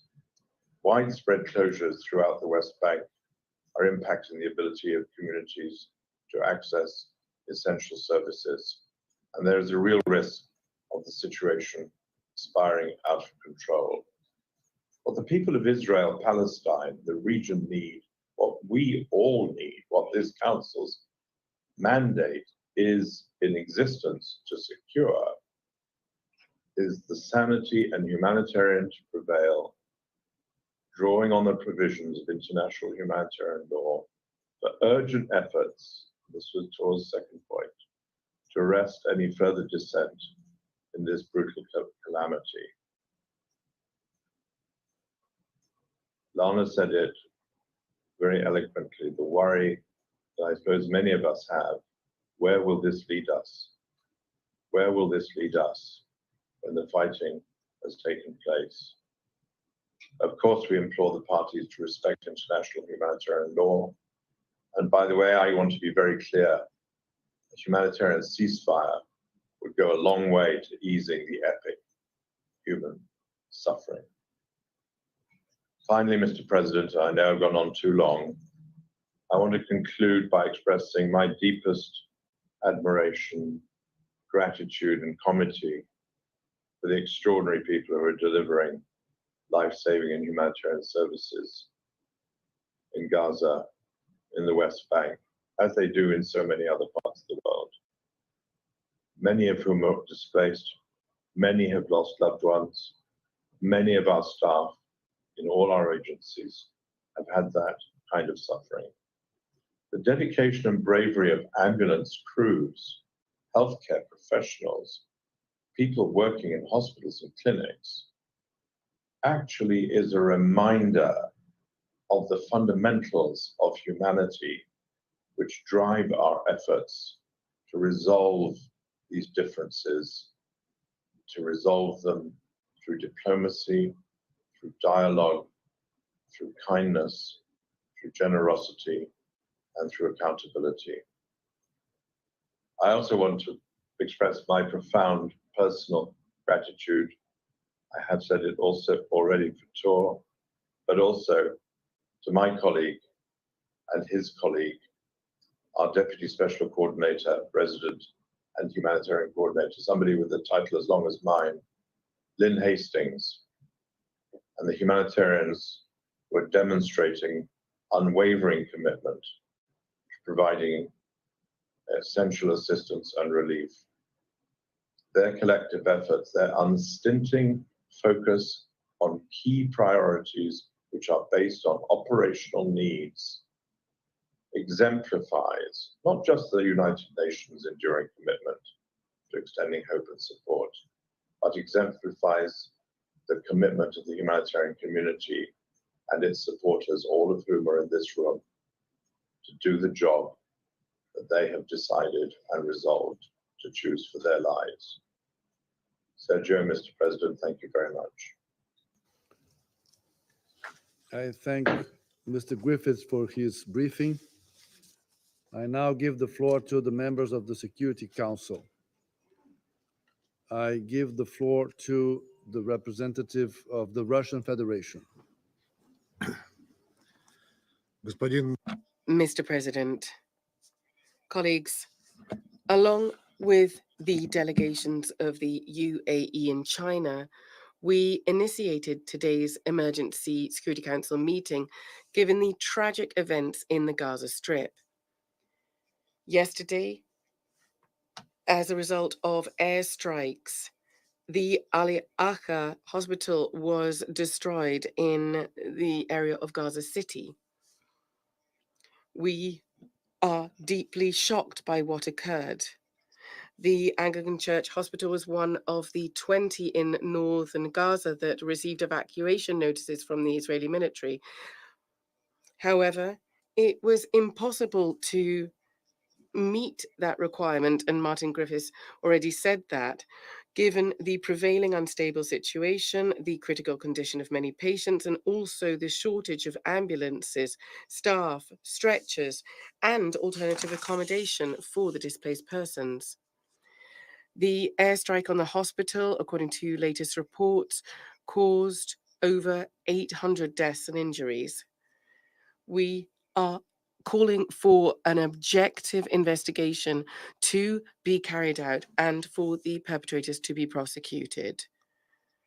Mr. President, colleagues, this is the price of the inertia of members of the Council, many of whom have procrastinated over the past 11 days since the start of the escalation surrounding Gaza. We warned you about this on Monday when a number of members of the Council, guided by, in inverted commas, purely humanitarian considerations, but actually by purely political considerations, did not support the Russian draft on the ceasefire. Our document laid out a number of specific urgent measures designed to stop violence and civilian suffering, designed to release the hostages and to prevent the impending humanitarian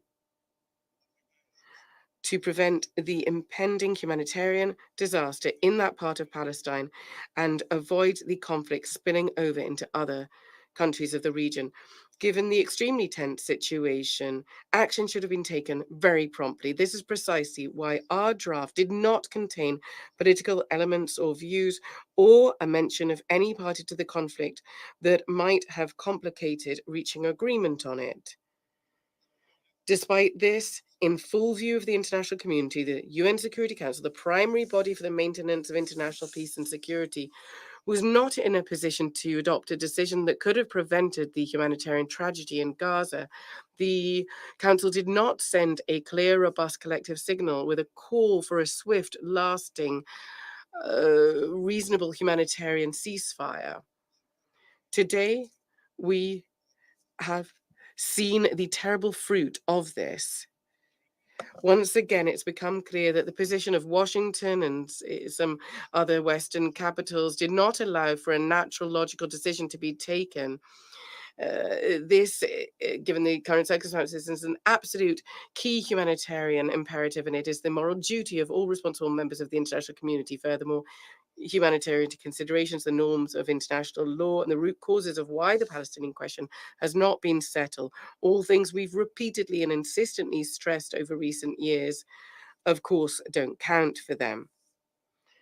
Mr. President, The number of injured and dead in Israel was, or dead and injured rather, was 1,400 and 3,900 respectively. And the number of victims in Palestine was more than 2,800 and 10,800 respectively. And today, these figures are even higher. As per UN reports, 450 children have died in Gaza, and some 750 are still under the rubble of the buildings destroyed during the airstrikes. More than 2 million inhabitants of Gaza still have no water, food, medical assistance, fuel, or electricity.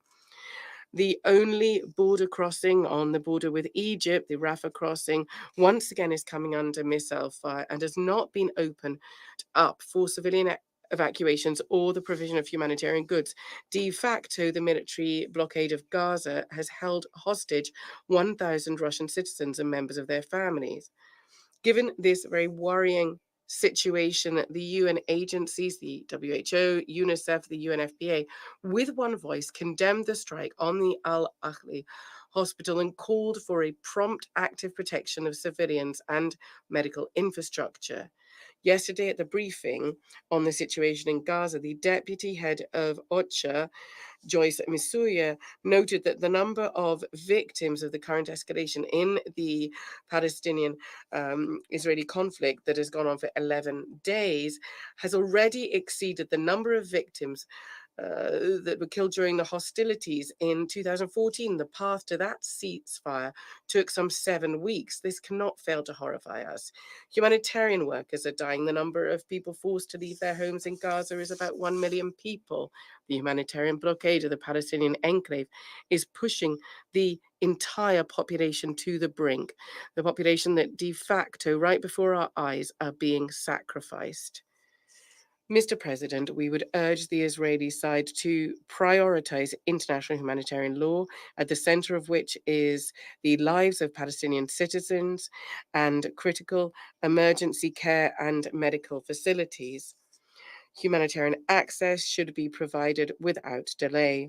We call for an immediate ceasefire and an opening of corridors to supply emergency humanitarian assistance to the affected areas of the Palestinian enclave and to evacuate civilians.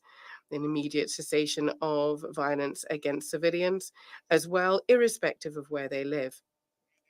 In a number of Arab and European countries, there have been outbreaks of large-scale unrest, given the ongoing Israeli missile strikes. In this regard, we condemn the attacks on diplomatic missions in foreign countries, of foreign states. Mr. President, all that we're talking about just now is happening with the inaction of the Security Council, which is paralyzed by the self-serving interests of some countries and with unilateral actions which not only have ended in complete failure, but also have led to a widespread escalation of violence in the Middle East region. Mr. President, we are extremely concerned by the unprecedented scale of the humanitarian disaster in the Gaza Strip and the high risk of the conflict spillover. Assuming the UN Security Council is not able to come up with an appropriate response to these challenges, we will initiate the resumed 10th emergency special session of the UNGA on the protection of civilians in Palestine in order to have a comprehensive discussion of the situation regarding the Palestinian-Israeli conflict and ways to settle it. A letter on this for the president of the GA has already been written and it will be dispatched forthwith. Thank you.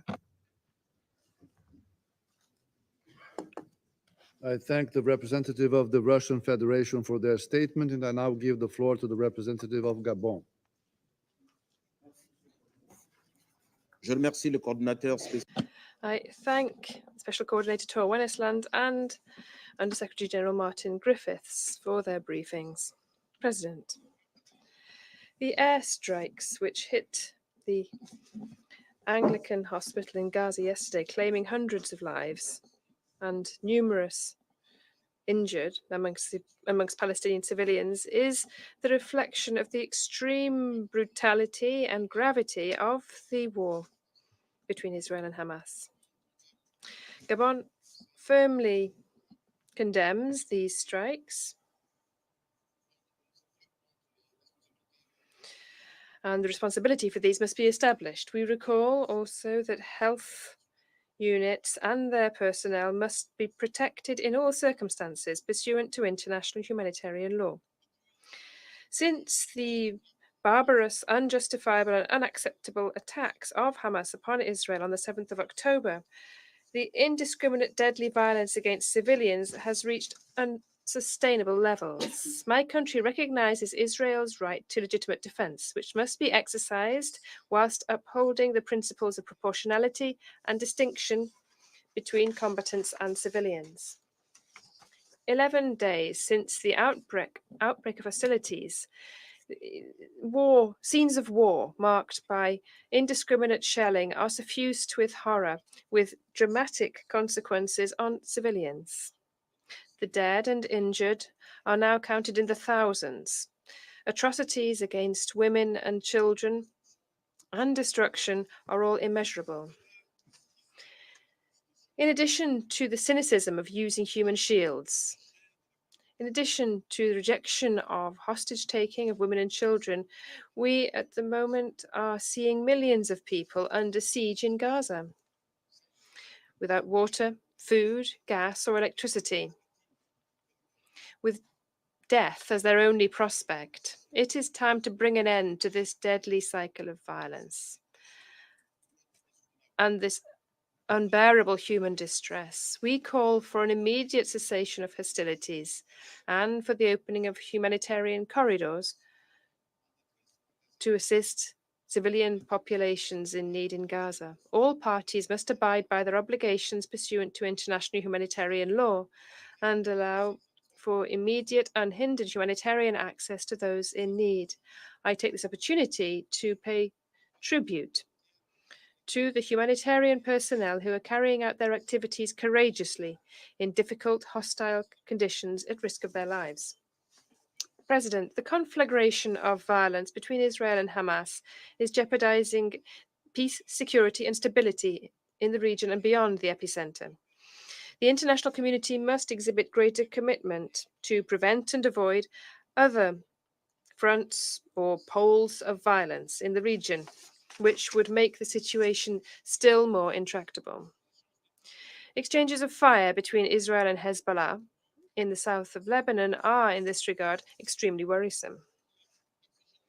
This Council must urgently act to prevent the situation from becoming bogged down, above and beyond strategic interests for each member, above and beyond the depth of emotions. We must, without delay, achieve de-escalation and halt the fighting. We must silence the guns. Diplomacy, dialogue, and negotiation, which are at the heart of the United Nations, are the inescapable channels to achieve a solution which guarantees the rights and interests of the parties. And for Gabon, the two-state solution still has no credible alternative. Thank you. Representative of Gabon for their statement, and I now give the floor to the representative of China. 谢谢 Thank you, Mr. President. Mr. President, I wish to thank USG Griffith and Special Coordinator Westland for their briefings. I wish to particularly commend Special Coordinator Westland for his tireless efforts in actively engaging with all parties for the de-escalation of the conflict to prevent a humanitarian crisis. Together with UAE and the Russian Federation, China also requested this emergency meeting. The Al-Ahli hospital in Gaza was attacked, which claimed the lives of hundreds of innocent civilians. China is shocked by this heinous attack and strongly condemns it. The protection of civilians in armed conflict is a red line under international humanitarian law. Civilians and civilian facilities such as hospitals and schools should not and must not be targeted in military operations. The indiscriminate use of force is not acceptable, and the safety of humanitarian medical workers must be guaranteed. We urge Israel to effectively fulfill its international humanitarian law obligations. Look around in Gaza right now. Tragedies like the one at Al-Ahli Hospital are unfolding all the time. As a result of the total blockade imposed by Israel, the supply of water, electricity, and fuel in the Gaza Strip has been cut off. The basic supplies, such as food and medicine, are dwindling and urgently needed. Tens of thousands of Gazans have been forced to move south because of the emergency evacuation order issued by Israel, but have suffered from airstrikes in the south as well. From the north to the south, Gaza is full of frightened children and desperate mothers. Under the current circumstances, there's no time to lose in protecting the safety of civilians, carrying out humanitarian relief, and preventing a humanitarian crisis. We call on Israel to lift the full blockade of Gaza, rescind the emergency evacuation order, and stop the airstrikes around the Rafah crossing. We welcome the international community's efforts to open a humanitarian corridor and look forward to substantive progress in the relevant communications and arrangements as soon as possible. We appreciate the important role played by Egypt and other regional countries. Mr. President, development over the past few days have amply demonstrated that an immediate and comprehensive ceasefire must be the overriding priority. As long as the war continues, more violations of international humanitarian law are inevitable. Without a comprehensive ceasefire, any amount of humanitarian assistance will be a drop in the bucket. If the current fight in Gaza is allowed to drag on, the end result will not be a complete victory, military victory for any side, but rather most likely will be a catastrophe that will engulf the entire region, that will probably completely end the prospect for a two-side solution, plunging the Palestinian and Israeli peoples into a vicious cycle of hatred and confrontation. Arab countries have issued a strong call for an immediate and comprehensive ceasefire. The international community should heed this just call of Arab countries and the Palestinian people. We should unite all current diplomatic efforts towards this goal. China welcomes any initiative that is conducive to easing the humanitarian crisis and reducing the suffering of civilians, and supports all efforts aimed at de-escalating the conflict and restoring peace. We hope that all parties concerned will maintain impartiality, actively leveraging their influence on the parties concerned to promote calm and restraint and work for the cessation of hostilities as soon as possible. Under the current circumstances, all diplomatic efforts should work to send a unified signal. First, there are no winners in wars. Violence for violence can only lead to more serious crises. There must be an immediate ceasefire, abundant military means, and return to the track of dialogue and negotiation. Second, any violence and attacks against civilians should be rejected. Both the Palestinians and the Israelis have the right to be free from fear, and their security should be equally protected. Third, international humanitarian law must be followed. The basic needs of the people of Gaza must be ensured. The humanitarian corridor must be opened immediately, and the hostages must be released. Fourth, the fundamental solution to the Palestinian-Israeli question lies in the implementation of the two-state solution based on relevant UN resolutions and other international consensus to achieve a comprehensive, just, and lasting settlement so that Palestine and Israel can live side by side in peace. Mr. President, the Security Council bears the primary responsibility for maintaining international peace and security.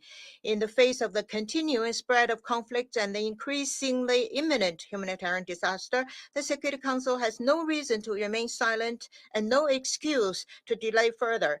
China does not agree with the claim that the Security Council actions will interfere with ongoing diplomatic efforts. Though the draft resolutions proposed by both Russia and Brazil have not been adopted, the Security Council cannot stop at this. China expects all members of the Security Council to face up to their responsibilities under the Charter, respond to the expectations of the Palestinians and the Israeli peoples and of the international community, move forward in unity and build consensus and make binding decisions on the current crisis situation, decisions that will stand the test of history and conscience. China has been making efforts all along.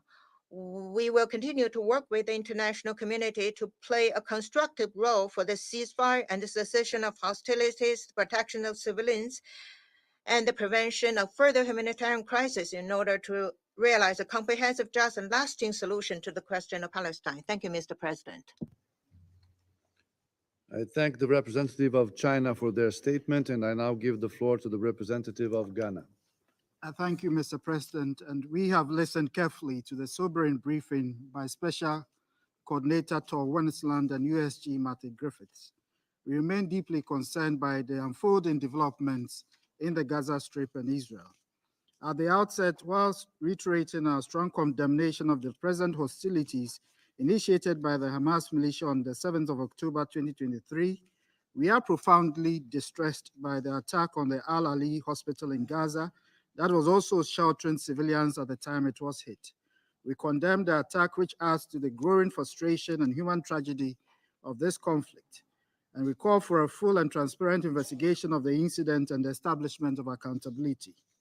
Since 7th October, the world has witnessed unimaginable horror in southern Israel and in the Gaza Strip.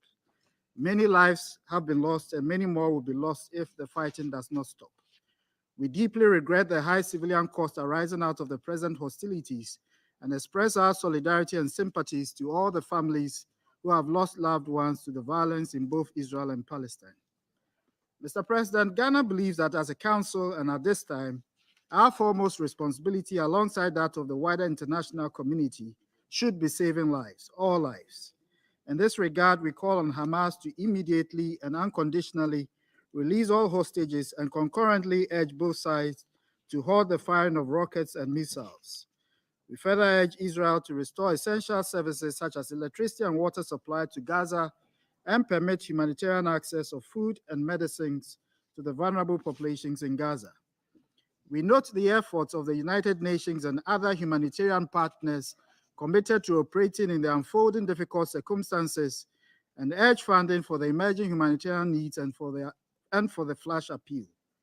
In making these calls, however, we do not ignore the dictates of international law and the charter of this organization, including relevant resolutions which affirm the right of guaranteed territorial inviolability for the states in the region, including Israel, as well as their right to self-defense, nor deny the necessity of accountability for those most responsible for the egregious, horrific, and heinous incidents committed since Hamas initiated its attacks against Israel on 7th October. For many member states reborn into modern statehood in the last century, we cannot cease to underscore the importance of respect and adherence to the established principles of international law and international humanitarian law. Civilians and civilian objects must be protected at all times, and international law, which has been instrumental in the achievement of our respective statuses, must be upheld by all, even in conflicts, to protect innocent lives, to safeguard security, and facilitate the aspirations for statehood. The deterioration of the security situation and the upward spiral of the violence poses the risk of a further spread and a danger to international peace and security. We therefore strongly urge a stop to the fighting, accompanied by the exercise of maximum restraint in good faith by all sides, to enable mediation to play its role in releasing the hostages and addressing all immediate concerns, including the growing humanitarian needs of the civilian population in Gaza. We must all make every effort to reverse the downward spiral and provide a horizon of hope for the people of the two nations. I conclude by reiterating Ghana's enduring commitment of support for achieving durable peace between Israel and Palestine. We believe that reinvigorating the Middle East peace process presents the most viable path for the international community to end the cycle of violence. The vision of a region where Israel and Palestine live side by side within secure and recognized borders should not be diminished even in this darkest of hours. I thank you. I thank the representative of Ghana for their statement, and I now give the floor to the representative of Switzerland. Merci, Monsieur le Président. Mr. President, thank you. Thank you very much for having convened this emergency meeting. I would also like to thank the Undersecretary General, Mr. Martin Griffiths, and Special Coordinator Tor Venesland for their very sincere descriptions of a very, very bleak situation. I'd like to thank them and in particular their teams for their efforts, their work, their courage in the most difficult of circumstances. I would like to express my condolences to the families of the victims of those humanitarian workers who have died. As early as the 7th of October, Switzerland very strongly condemned the acts of terror, the indiscriminate attacks and hostage-taking perpetrated by Hamas against the Israeli population. We call for all, that is, all hostages held in Gaza to be treated humanely and released immediately. And our thoughts are with them. Switzerland joins the Secretary General also in unequivocally condemning yesterday's strikes, in particular the one that, according to the United Nations, left hundreds dead and dozens injured at the Al-Ahli Anglican Hospital. We extend our deepest condolences to the families of the victims. This incident must be thoroughly investigated so that the facts can be clarified. Mr. President, we can but repeat it over and over again. The civilian population and civilian objects must be respected and protected. International humanitarian law also requires that hospitals, clinics, and the people who are treated there, as well as the medical staff who work there, be protected. The same applies to UNRWA schools, which are civilian facilities of the UN. At the same time, the humanitarian situation in Gaza continues to deteriorate rapidly. Water and power cuts are causing a serious health crisis. Nearly 1 million Gazans have had to flee their homes to take refuge in the south. The Gaza Strip is under complete siege. UNRWA schools act as vital shelters for the 400,000 displaced persons, many of them children. The capacity of these schools, as well as those of the hospitals, has been exceeded. All parties must allow the safe, rapid, and unimpeded delivery of humanitarian aid.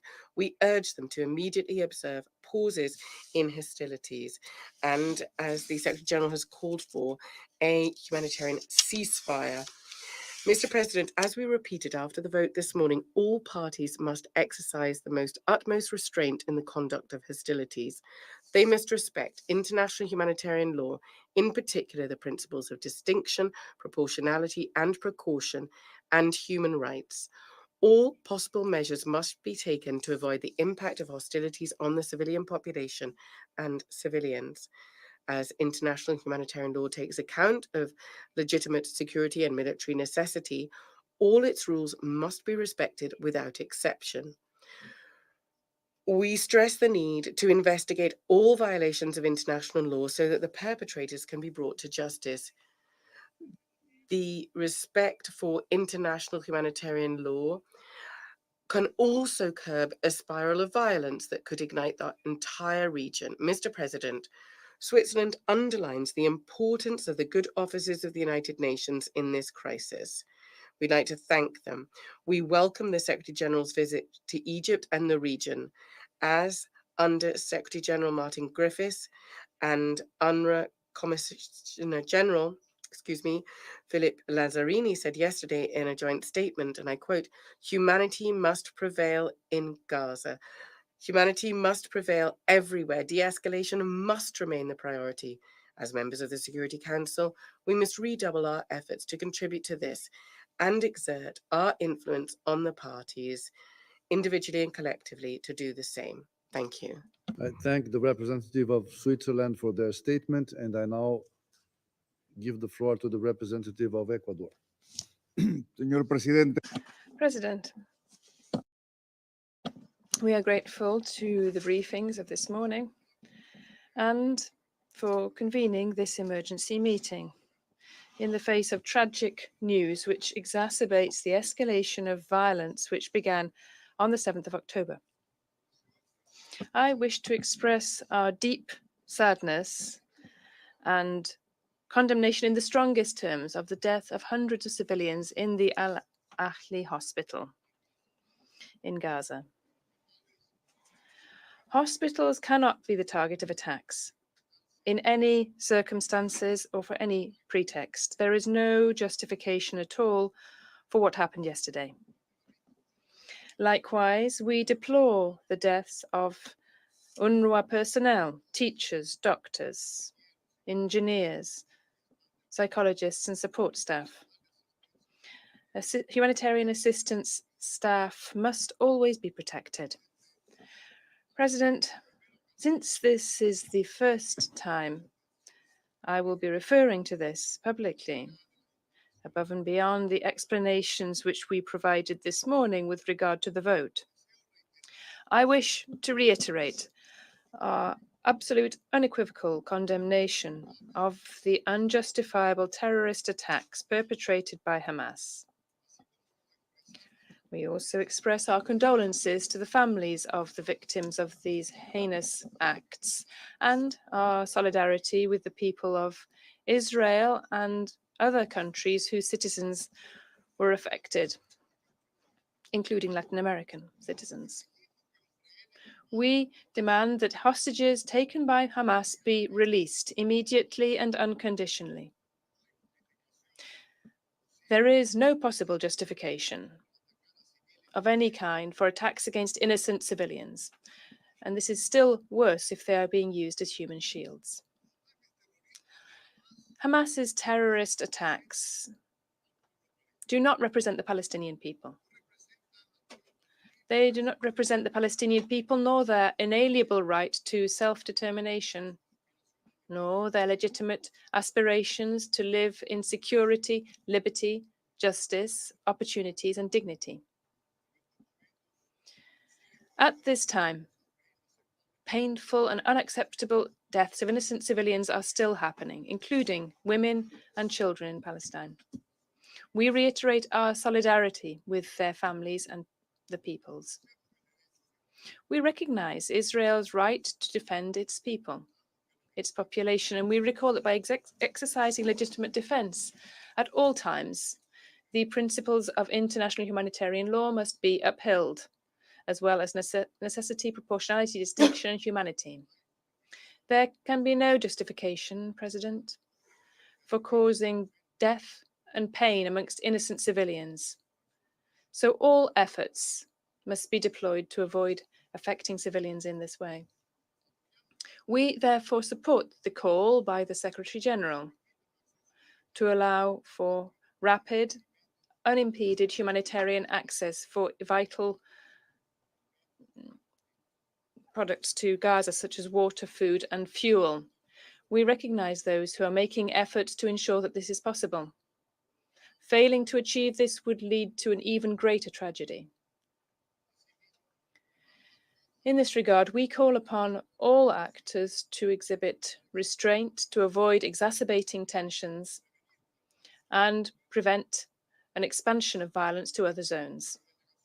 As my delegation has said on numerous occasions, the only way to end this conflict is through a negotiated, definitive, and just solution for the parties, with the two-state solution, Palestine and Israel, upon the basis of 1967 borders and the relevant resolutions. Thank you very much. I thank the representative of Ecuador for their statement, and I now give the floor to the representative of France. Monsieur le Président, President, I thank Mr. Griffiths and Mr. Wennesland for their briefings. The situation in Gaza and the region is getting worse since the terrorist attack against Israel by Hamas on the 7th of October. It is regrettable that the Security Council was unable today, 11 days since the attack, to react and to act. It would have been high time for this council to call for sparing the lives of all civilians. France condemns in the strongest terms the strike against the Al-Ahli hospital in Gaza City, which claimed a large number of Palestinian civilian victims. Nothing can justify a strike upon a hospital, and full light must be shed on this. It would have been high time for this Council to unambiguously condemn the Hamas's terrorist attack against Israel. Through the President of the Republic, France did that on the very day by assuring Israel of our solidarity. It is for these reasons that France voted in favour of the resolution put to the vote today by Brazil. This draft unambiguously condemned acts of violence and terrorism against civilians and called for the urgent opening of humanitarian access to Gaza. Civilians who wish to be able to leave must be able to do so, and Hamas must not prevent them from this. France thanks Brazil for its initiative and its coordinating role. President, Israelis and Palestinians deserve to live in peace and security.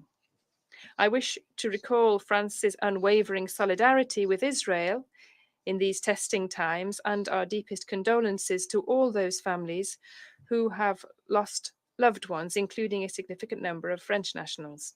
France reiterates its unswerving attachment to Israel's security and recalls Israel's right to defend itself whilst fully upholding international humanitarian law and preserving civilian populations in the face of the cowardly terrorist attacks targeting them. France also recalls that international humanitarian law is an obligation for everyone. The protection of civilian populations must be ensured. Humanitarian access to the Gaza Strip must be open without delay, and this means that the security of civilians must be fully guaranteed by humanitarian pauses. With this resolution, the Security Council could have recalled the urgent obligation to allow for the provision of vital supplies to the population of Gaza: water, food, electricity, fuel, medicines. The Council could have called for safe, unhindered access for United Nations and ICRC humanitarian workers to Gaza. With our partners, France is taking every measure to support the United Nations humanitarian operations in Gaza. We call upon members of this Council to do the same. In the face of the humanitarian emergency, France has mobilized 10 million euros of supplementary humanitarian aid for the population of Gaza, which will in particular finance actions by United Nations agencies such as UNRWA and the World Food Programme, as well as humanitarian NGOs. President, only a resumption of dialogue will allow for an end to the relentless violence. The emergency is a humanitarian one, but it is also a diplomatic one. We must do our utmost to avoid a regional conflagration. Those protagonists who could benefit from the situation must abstain from joining the conflict. President, the events of recent days confirm the fact, although it was hardly necessary to do so, that a political resolution to the Israeli conflict is urgent. The conditions for lasting peace are well known. They are indispensable guarantees for the security of Israel and a state for the Palestinians. The legitimate aspirations of the Palestinian people and the security of Israel are an indissociable whole. This is a line which France has always defended and will continue to follow. We must collectively mobilize in order to achieve this. Thank you. I thank the representative of France for their statement, and I now give the floor to the representative of Japan. Thank you, Mr. President. I thank Special Coordinator Tor Wensland and USG Griffiths for their updates. The past 2 weeks have been painful, tumultuous, and devastating. The situation in the Middle East is at a dangerous point where the risk of escalation is extremely high. We unequivocally condemn the terror attacks by Hamas and other Palestinian militants in Israel on October the 7th, where more than 1,300 were killed, 3,600 wounded, and nearly 200 taken hostage, overwhelmingly civilians. Japan demands the immediate release of the hostages without conditions. We are particularly appalled by the destruction of Al-Ahari Arab Hospital yesterday, where hundreds died. We feel strong indignation at the tremendous damage and harm done to innocent civilians. Attacks against hospitals or civilians cannot be justified on any grounds. Japan expresses its heartfelt sympathy to the victims and injured and others and offers its condolences to the bereaved families. It is vital that humanitarian aid reach the people of Gaza. Humanitarian corridors must be established so humanitarian actors can safely deliver food, water, fuel, and medicine to the population. We echo the Secretary General's call on Israel to ensure rapid and unimpeded access for humanitarian aid to reach those relying on this assistance for their survival. The risk of spillover, both regionally and globally, is real. We must choose a path that will bring us closer to peace, security, and stability. And in this vein, Japan welcomes President Biden's visit to Israel, as well as engagement by other players, including Secretary General and UN agencies, that could urgently address the dire humanitarian situation in Gaza. We also encourage regional and other players to continue their efforts in negotiating the release of the hostages. For our part, Japan is engaging with other Council members to find common ground and take actions toward alleviating the plight of people in Gaza and preventing further escalation. Whatever the position of respective member states toward the peace process in the Middle East, one thing remains clear. No one wants to witness further loss of lives of the innocent. We must act without further delay. I thank you. I thank the representative of Japan for their statement, and I now give the floor to the representative of the United Kingdom. Thank you, President. And I'd like to start by thanking Under Secretary General Griffiths and Special Coordinator Wennesland for their sobering briefings. And through you, may I also thank your teams who are working tirelessly in the region, including in the face of considerable personal risk. And again, we extend our condolences to those who have lost their lives.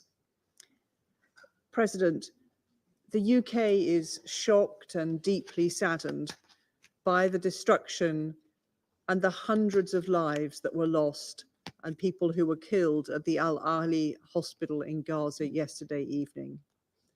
This is a devastating loss of life, and our thoughts and prayers are with those who were impacted.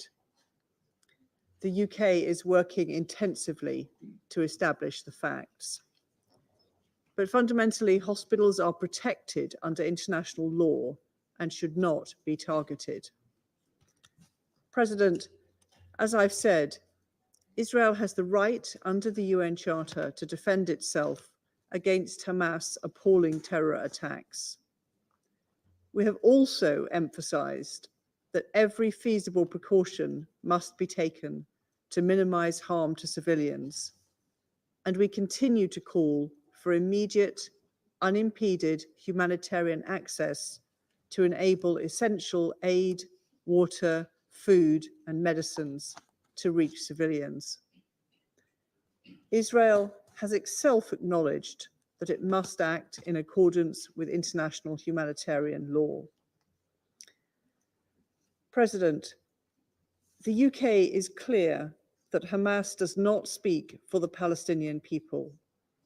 Humanitarian support and access must be maintained into Gaza. To support that effort, we have announced a further £10 million in UK humanitarian support. And we call for the opening of the Rafah crossing and guarantees of security for any foreign nationals who wish to cross, as well as for vital humanitarian aid entering.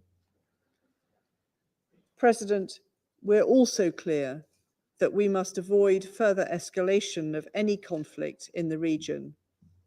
That is why the Prime Minister and the Foreign Secretary have been working urgently to engage Israeli, Palestinian, and regional leaders.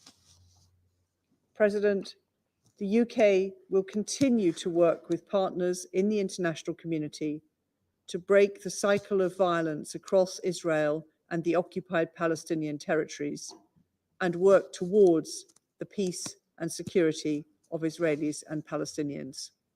Thank you. I thank the representative of the United Kingdom for their statement, and I now give the floor to the representative of Albania.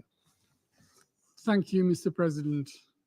I thank Special Coordinator Wennesland and USG Griffiths for their sobering briefings. The Middle East is in danger, one that we have not witnessed for decades. The dire humanitarian situation, as we heard, needs no explanation. The world is still in shock by the heinous and indefensible terrorist attack of Hamas and its consequences, including some 200 hostages. Given the brutality of attacks everyone has witnessed, there is reason to believe that the innocent people abducted, if still alive, are kept somewhere in Gaza under conditions hard to imagine and describe. We strongly condemn such acts and reiterate our call for their immediate and unconditional release. Albania strongly condemns the terrorist attacks of Hamas and reiterates the call for a global condemnation of terror anywhere, by anyone, anytime. Terror cannot be justified. It cannot be excused. It should not be condoned. It should not be applauded, and it should not be glorified. It must only be condemned, and by all, it must be fought. It must be eradicated. We have said it many, many times. Violence breeds violence. But let's not forget, Hamas is not only harming Israelis, it is harming in the very same way innocent Palestinians. Hamas is responsible for what is happening in Gaza. It wants and works to destroy Israel, but by doing so, it also destroying the future of Palestine, and it's shattering the dreams of Palestinians for self-determination, obstructing the hopes of Palestinian statehood that Palestinian people deserve and that the international community rightly supports. Albania has always stood by any state to defend themselves, and in this case, it supports the right of Israel for self-defense and its legitimate right to provide security for its people in a proportional manner, in line with the principles of the UN Charter, by taking every precaution not to harm innocent civilians. Mr. President, the war against terror should not harm civilians. The innocent people in Gaza are fully entitled to care and protection. Human lives have the same value, be they Israeli or Palestinian. They both deserve to live in peace and security. The explosion of the hospital in Gaza is a tragedy. We extend our condolences to all those affected, and we mourn the patients, medical staff, and other innocent killed or wounded in this tragedy. Nothing can justify striking a hospital, and nothing can justify targeting civilians. Everything must be done to allow the humanitarian assistance to reach everyone in need. We call for the opening of humanitarian routes and the assistance to flow unhindered for anyone in need. Colleagues, as in every conflict, in the absence of independently verified facts, guilt shifts sides, amplified nowadays like never before by social media. We must stick to facts, not judged by emotions. Therefore, all the light must be shed on the hospital attack. Facts have to be established and perpetrators must be held to account. Colleagues, in less than 2 weeks, thousands of Israelis and Palestinians have been killed. Innocent people are taken hostage. Thousands of rockets have been launched indiscriminately in Israel, and Gaza is being destroyed. Peace and security in the entire Middle East are under threat, and the risk of larger conflagration is real. Words of peace and calls for calm and reason may not be heard because of the noise of the war. But we should never, ever resign from efforts to bring the peace process back on track whenever this is possible. The regional and international actors must continue their efforts in order to respond quickly and wisely to the new reality and avoid the crisis spillover in the region and beyond. For us, there is no alternative. There can be no other possible solution than the one we have always supported and embraced. 2 democratic states, Israel and Palestine, for 2 people, Israelis and Palestinians living side by side in peace, security, and dignity. And I thank you. I thank the representative of Albania for their statement, and I now give the floor to the representative of Malta. Thank you, President, for convening this emergency session. I also thank Special Coordinator Wennesland and USG Griffiths for their sobering briefings. All words will fall short as describing the horror that befell the Ali Baptist Hospital and the people of Gaza yesterday. One missile strike ended the lives of hundreds of people, all of whom were already acutely vulnerable. Malta condemns this action in the harshest terms. It tragically illustrates that there are no safe zones in Gaza. The Gazan population has nowhere to go. Many women and children, believing hospitals to be sanctuaries, have sought refuge within their confines, trusting in their status as protected spaces. While we recall the terror perpetrated by Hamas, as we speak, countless civilians in Gaza are devoid of basic amenities like running water or electricity. There is growing concern of dehydration and waterborne diseases, given the collapse of water and sanitation services. People are turning to UNRWA schools and hospitals throughout the area, seeking assurances of safety. It is imperative that this safety is assured. Safe zones must be immediately established and respected by all parties. The scale of the tragedy unfolding is a direct result of the chaos and devastation that permeates a conflict when international rules and norms are trampled upon. It is the international community's responsibility to make sure that these rules that are enshrined in international law guide our way forward. We stress that those with influence over the parties must underline the importance of respecting international humanitarian law. In this regard, Malta urges for an immediate humanitarian pause to take place. Humanitarian corridors also desperately need to be established to ensure that millions of civilians in Gaza are met with core necessities, including water, food, and medicine. It is an obligation of all parties to conflict to facilitate the delivery of humanitarian assistance.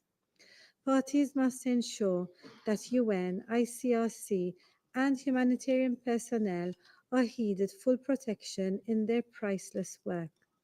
We are distressed to learn that since 7th October, several aid workers have lost their lives to this war.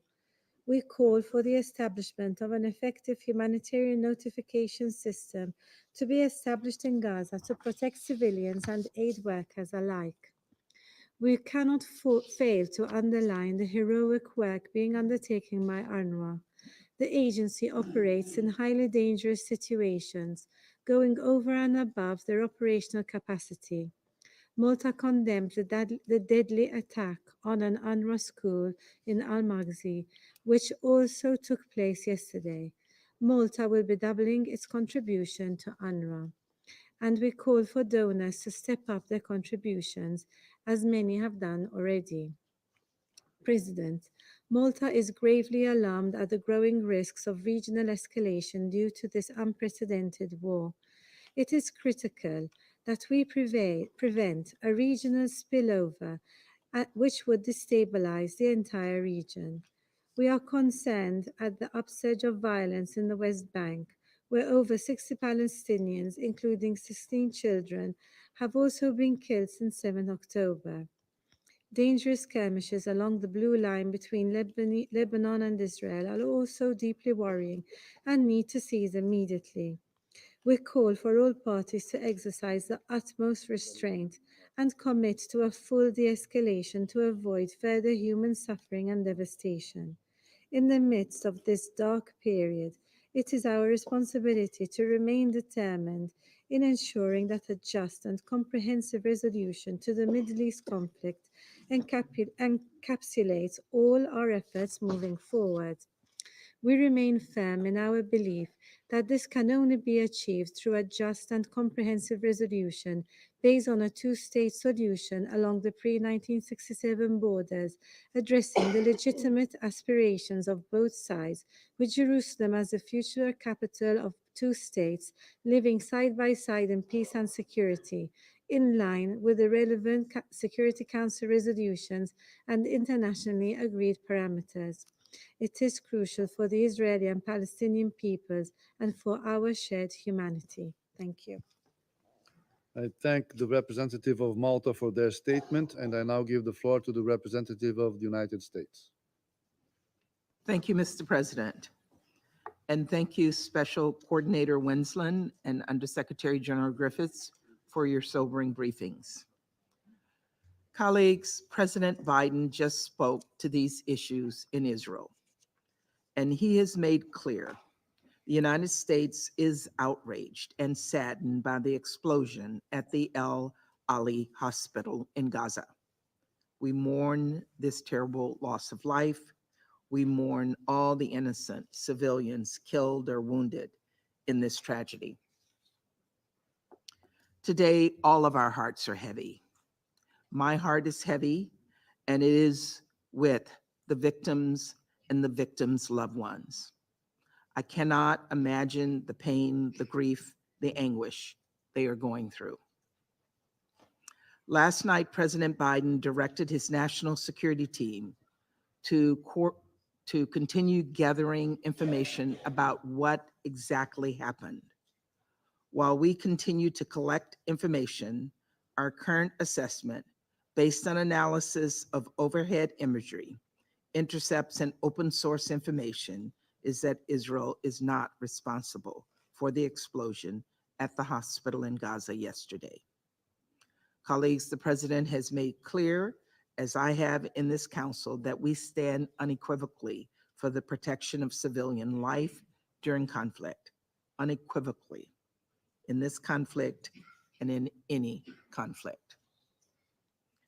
We have communicated at the highest levels that every step must be taken to protect civilian lives, every step. In the face of this horrific tragedy, we stand with Palestinians in Gaza who are suffering through no fault of their own. Let us not lose sight of the fact that Hamas bears responsibility for this war.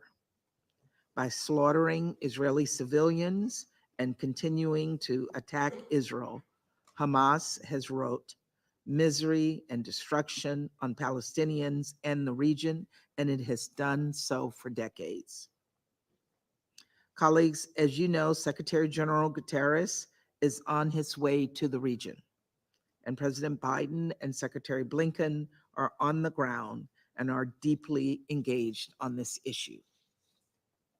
Just today, President Biden announced that the United States is providing $100 million in humanitarian assistance for Palestinian people in Gaza and the West Bank. This money will support over 1 million displaced and conflict-affected Palestinians. Colleagues, the United States will continue to work closely with the Israeli government, other countries in the region, the United Nations, and other partners to minimize the risk of civilian casualties. The loss of any innocent life is heartbreaking and unacceptable, and we must all do everything possible to protect civilians. Thank you, Mr. President. I thank the representative of the United States for their statement. Then I'll give the floor to the representative of Mozambique. Thank you, Mr. President. Mr. President, Mozambique thanks the Russia and the United Arab Emirates for convening this meeting. We also appreciate your readiness to schedule it. We thank both Mr. Tor Wensley, Special Coordinator for Middle East Peace Process, and Mr. Martin Griffiths, Undersecretary General for Humanitarian Affairs and Emergency Relief Coordinator, for their briefings on the latest developments in the region, particularly in Gaza Strip, and we convey our profound appreciation and solidarity for their dedication in these difficult moments. Mr. President, in just 11 days, the conflict between Israel and Hamas has caused significant damage to public infrastructure, including hospitals and schools, and has resulted in the displacement of thousands of people. We could not be more than horrified by the airstrike on the hospital in Gaza City on Tuesday night, where hundreds of people are reportedly killed and thousands of civilians were reportedly sheltering. Furthermore, attacks to those who have the responsibility to take care of others, such as medical personnel, is a flagrant violation of the international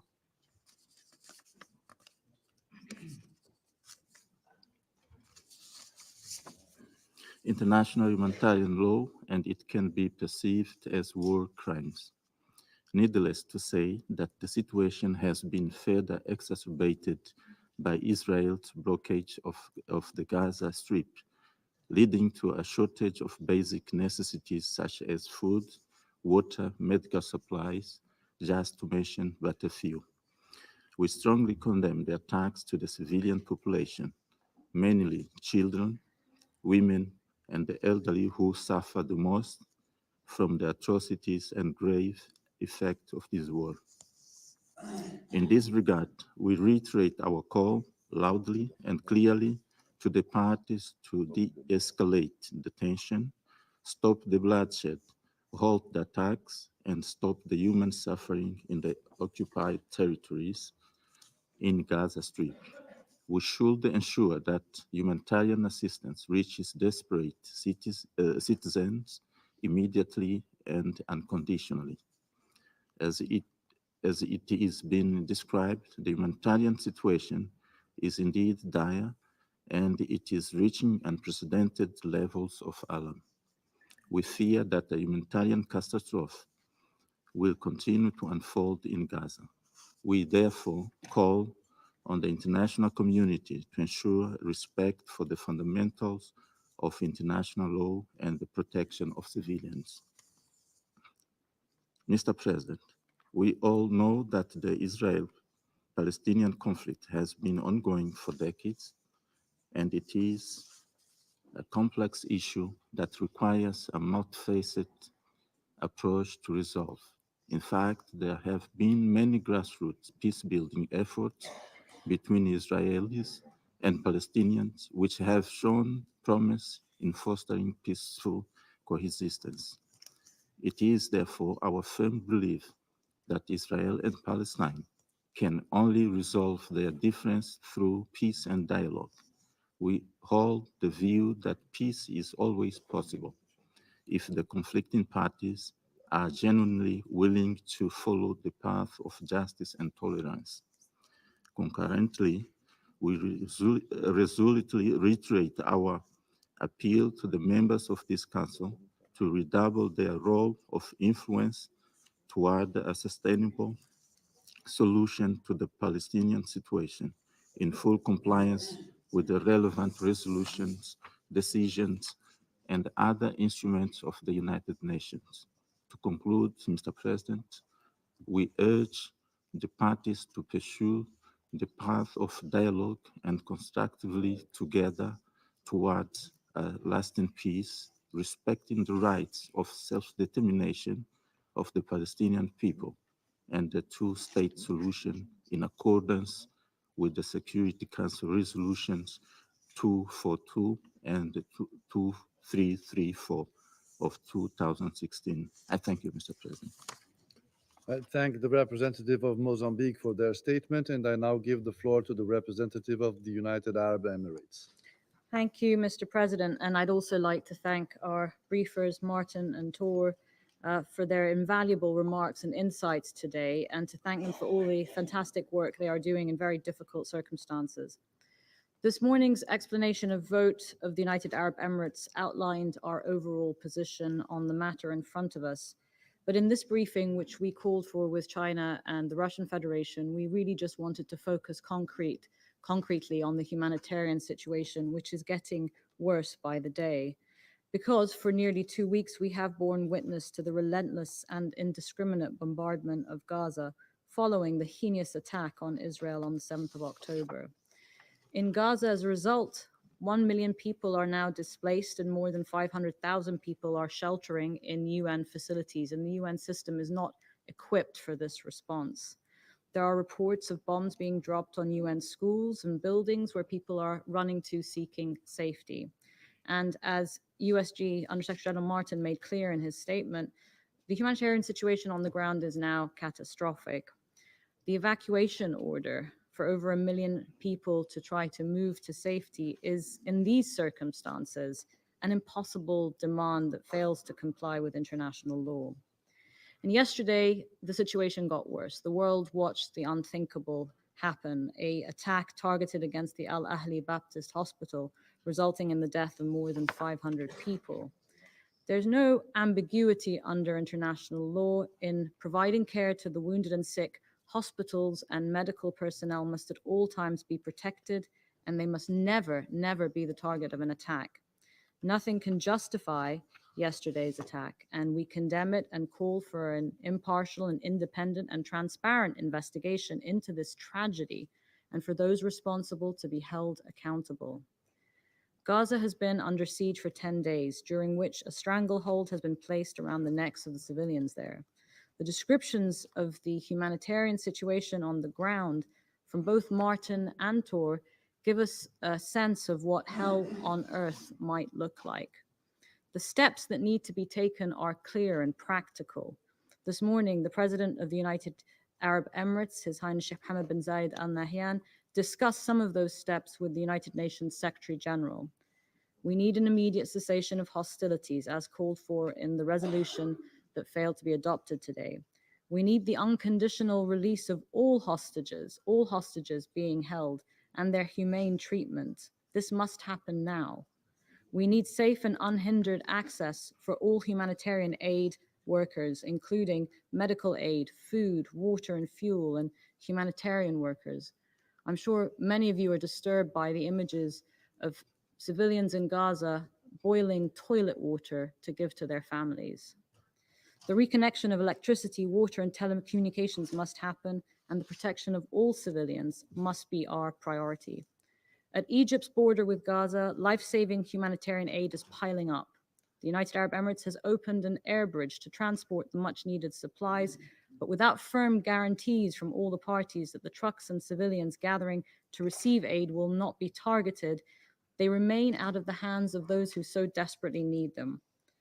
The UAE's government has announced an additional $70 million in aid for Gaza. These protections must be put into place. Mr. President, the humanitarian situation in Gaza is deteriorating by the hour, and we must be under no illusions. We are staring into the abyss, not only in Gaza, but of what is now a widening regional conflagration.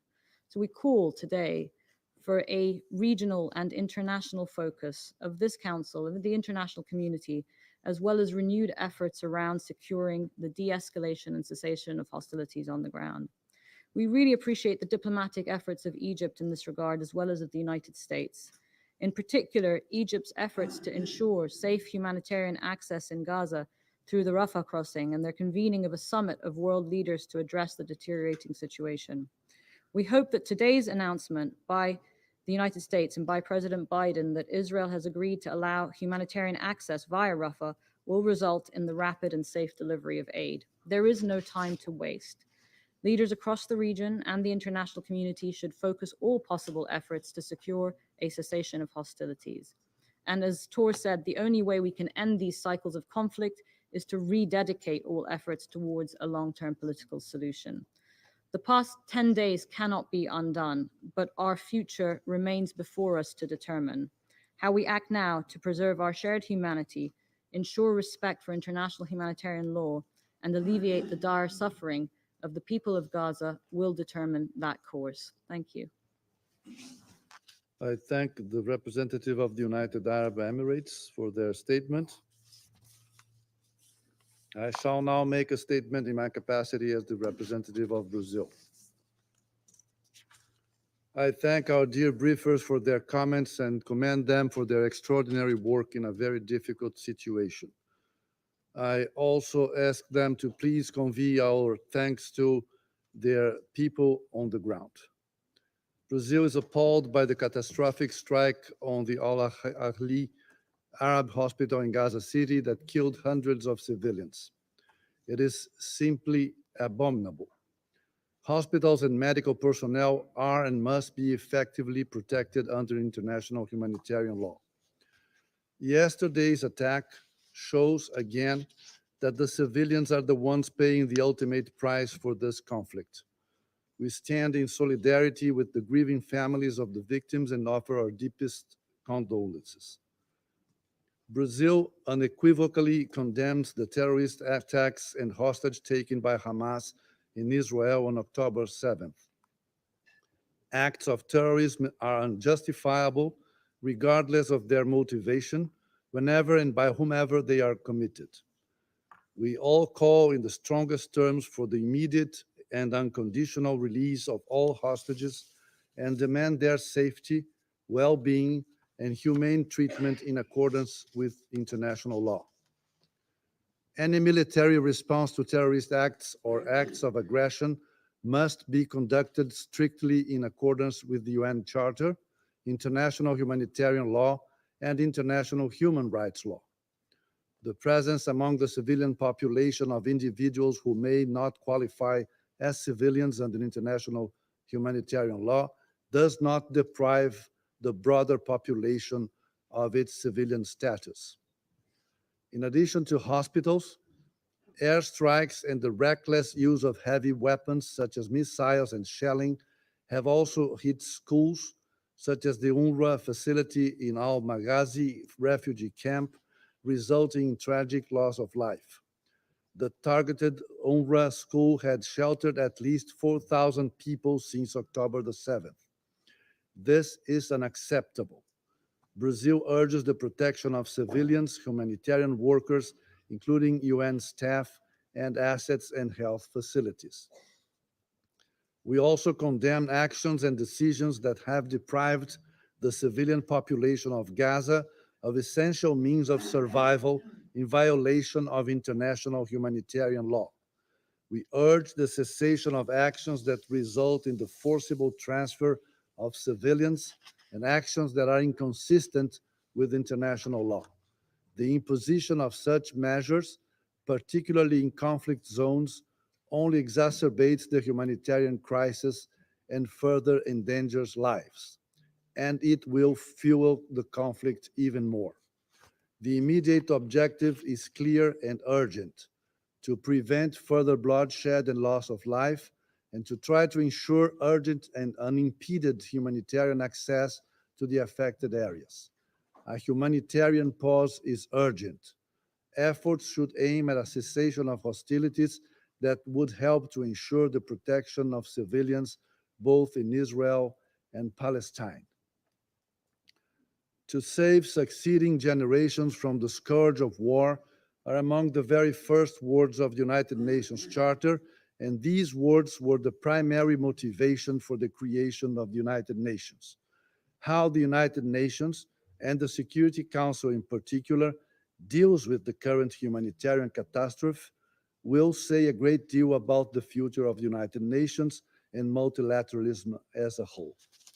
Thank you. I resume my function as President of the Council. I now give the floor to the permanent observer of the Observer State of Palestine.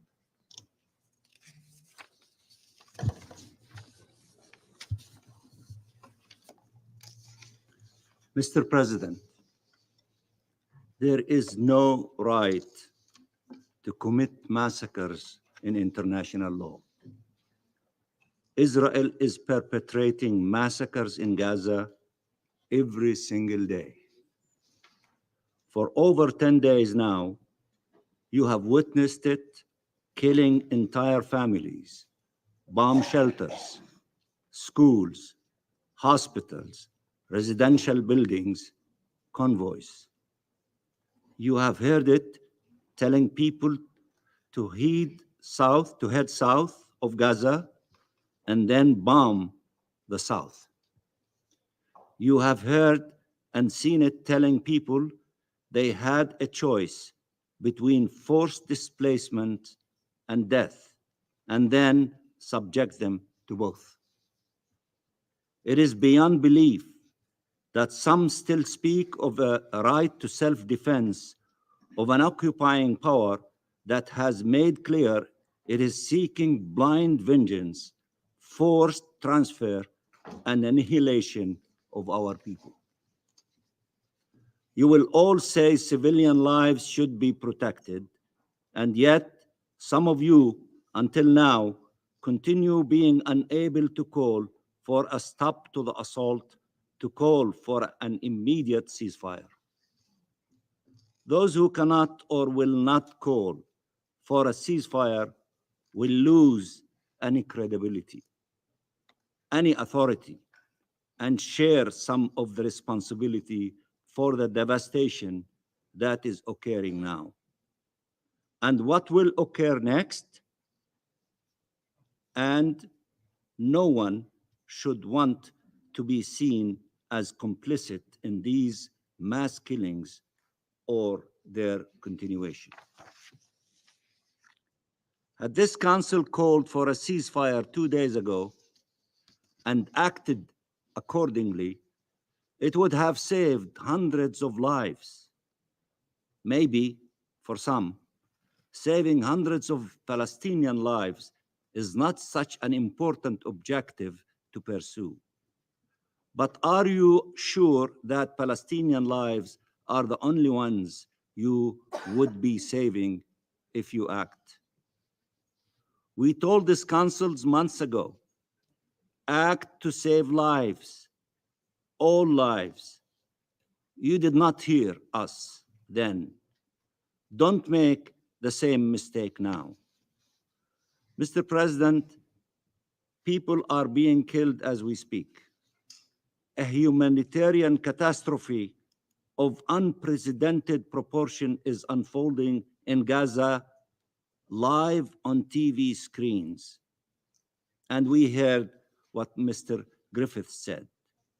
A political disaster is underway, and yet the Security Council of the United Nations is unable to say the only thing that truly matters.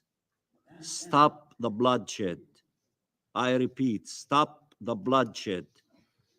For those who think they can avert a humanitarian catastrophe and a regional spillover while Israel continues bombing and killing Palestinians, think again.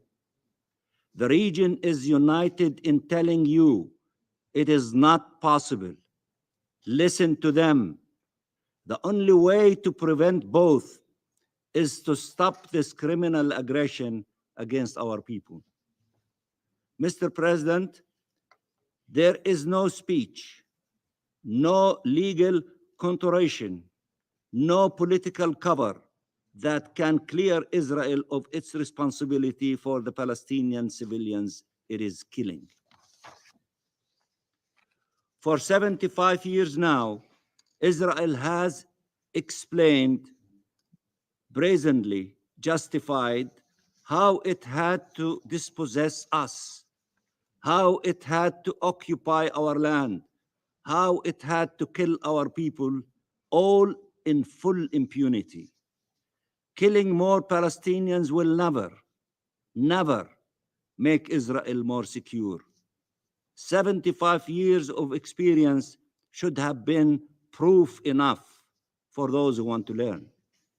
There is no logic in this world, no moral in this world, and no law in this world that can justify the killing of a people, innocent children, women and men, as a pretext to make another one secure.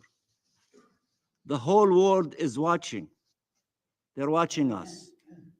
The events of the last 10 days may shape the next 10 years in our region and beyond. What happens next is decisive. If anyone thinks this is a situation under control for which you can plan and implement, they are making false and irresponsible assumptions. This is the kind of war where you know how it starts and have no clue how it ends. Until now, it can be stopped, and it should be stopped immediately. Any further delay is a risk no one should take. The Council should have met today to heed the call of the Secretary General, of religious leaders around the world, including the Pope, of the Arab states, of the Muslim countries, of the Global South, of the overwhelming number of states around the world, of billions of people, including the millions who marched in your streets.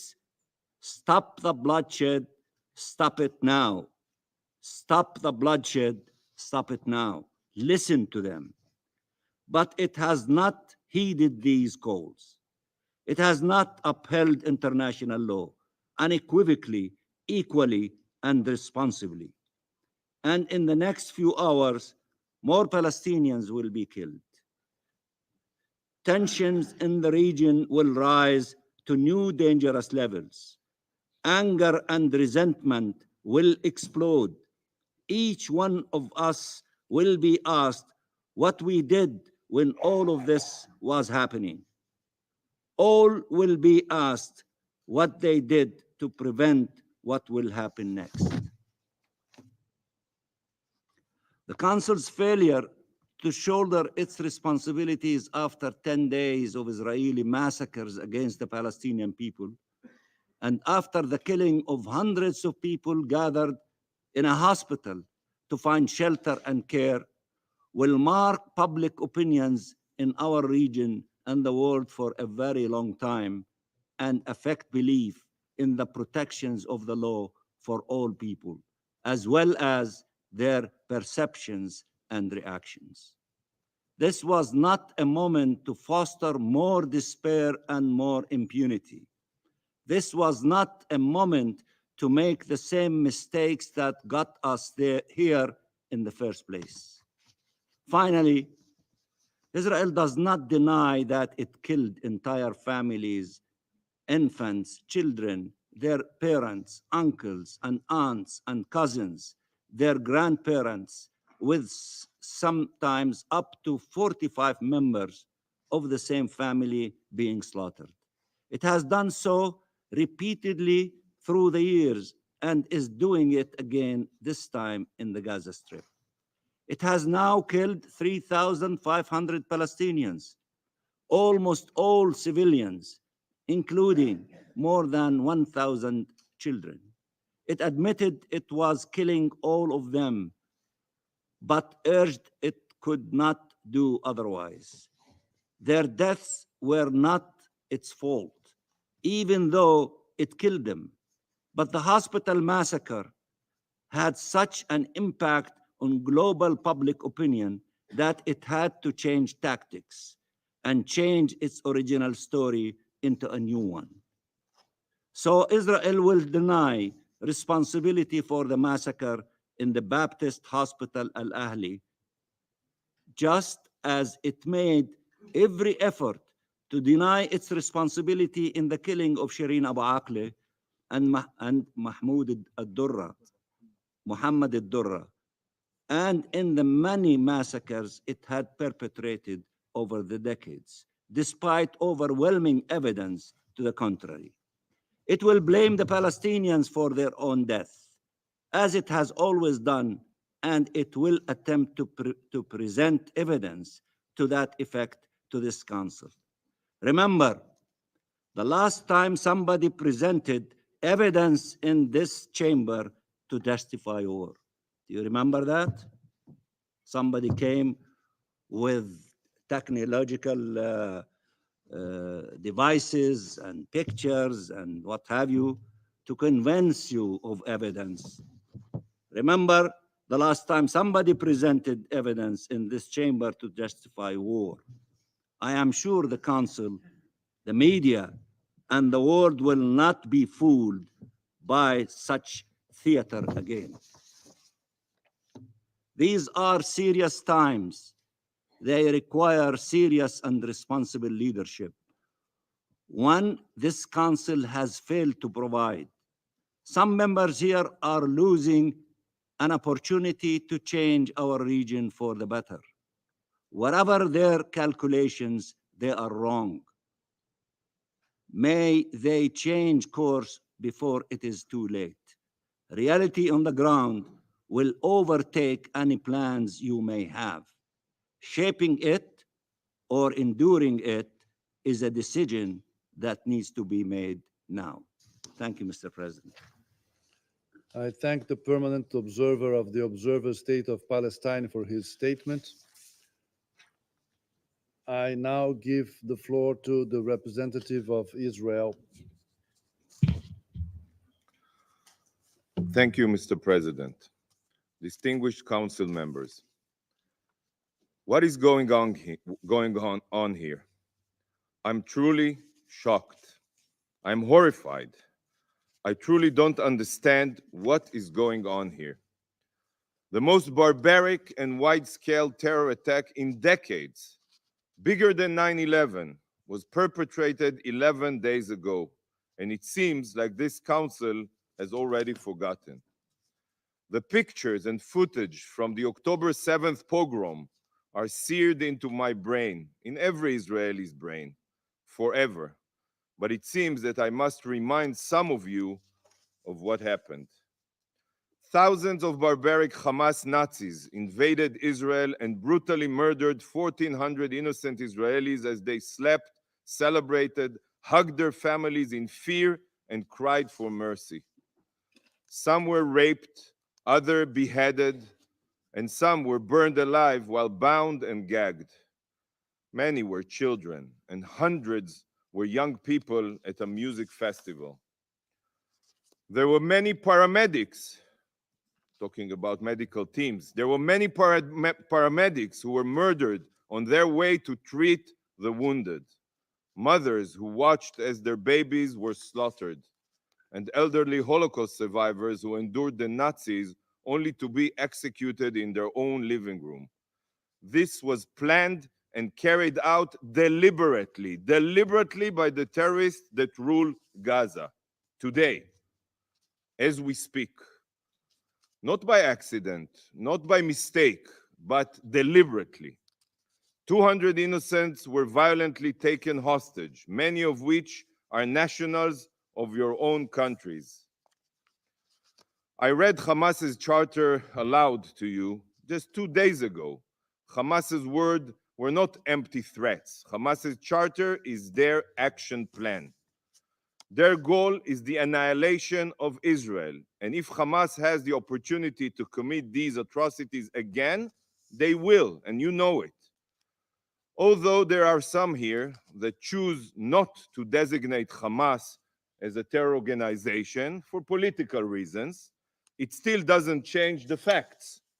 Hamas deliberately targets civilians and massacres children when given the chance. This makes Hamas a terror organization, no different than ISIS. They do not believe in dialogue. They don't want a dialogue, not in political solutions. They only believe in exterminating Jews and annihilating the Jewish state. And nothing can change their genocidal ideology. They don't even recognize the existence of international law. To all those who are talking about two-state solution and international law. There is only one solution to curing a cancer, and it is the evisceration of every cancerous cell, just as was done with ISIS and Al-Qaeda, complete obliteration. This is the only way to ensure such atrocities will never be repeated.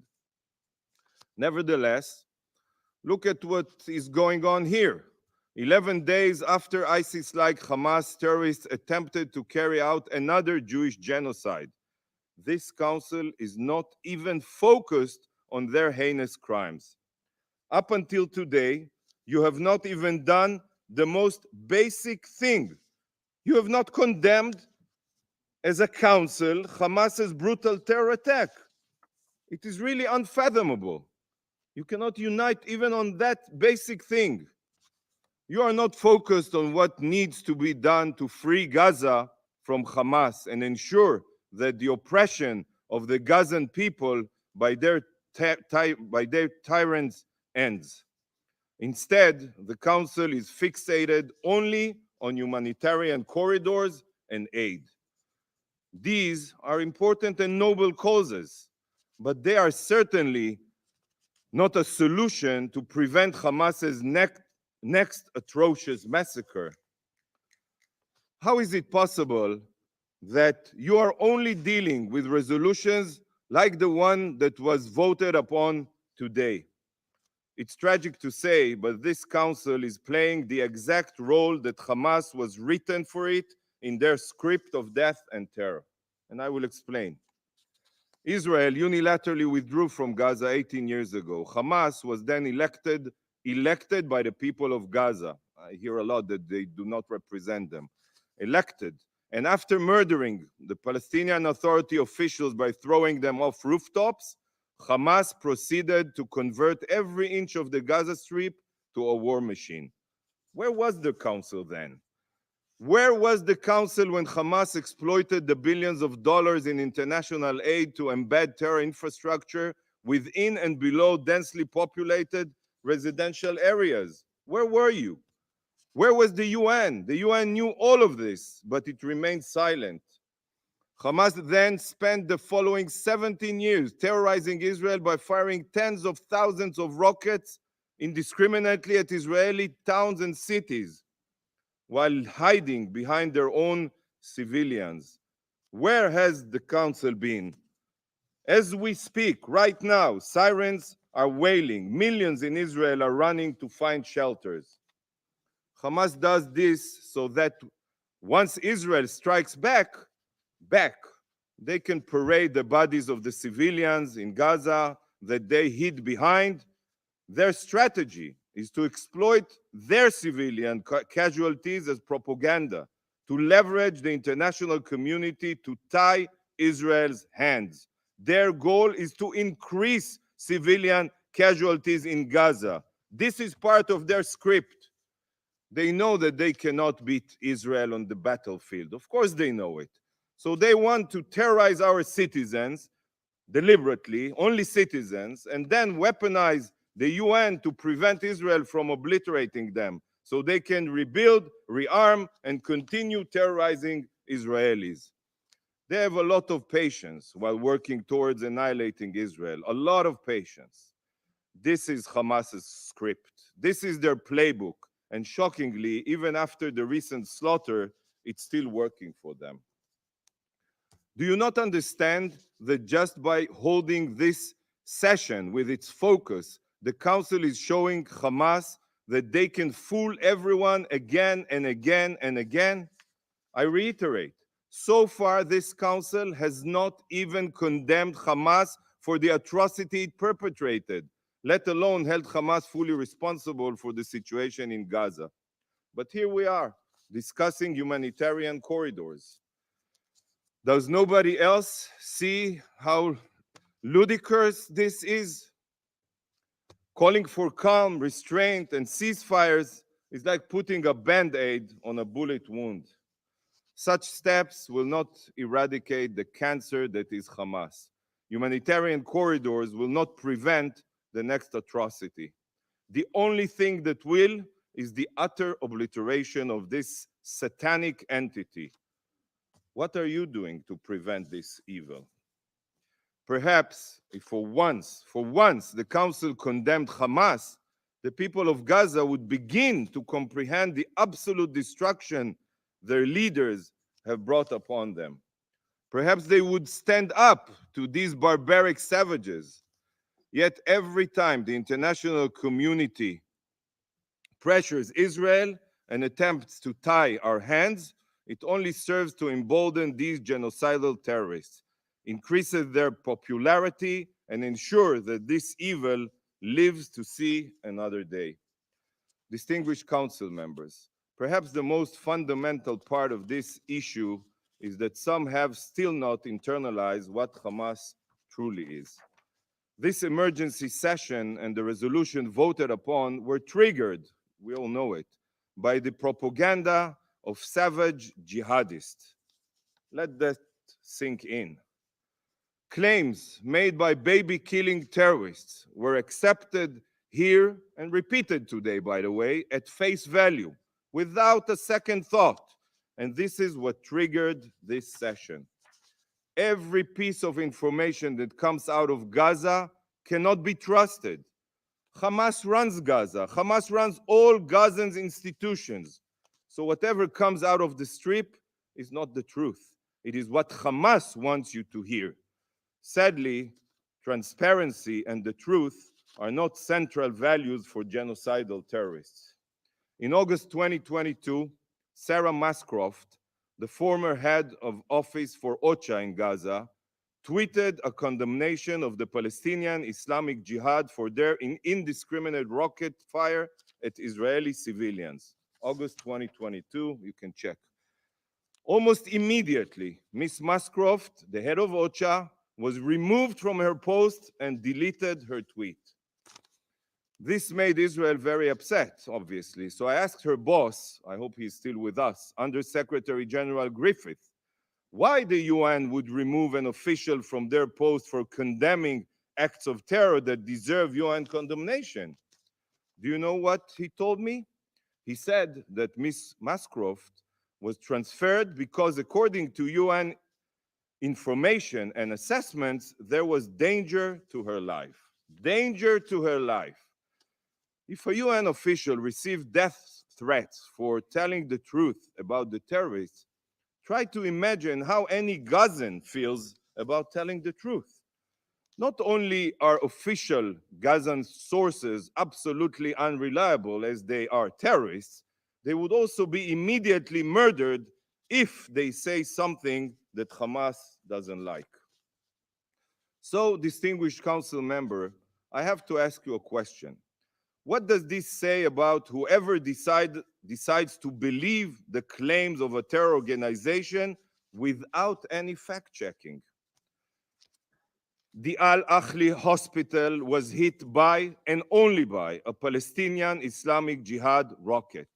What happened yesterday, including the tragic loss of life of civilians, was the sole fault of Hamas. Israel has lots of footage and even an audio recording from Palestinian Islamic Jihad terrorists to prove this beyond a fraction of a doubt. Nevertheless, the Secretary General and numerous UN officials immediately accepted the claims of baby-killing terrorists. What a disgrace. And today, some of you repeated these lies. How can the Secretary General forget that he has the obligation to verify the facts before issuing a condemnation? I guess it's easy when it comes to Israel.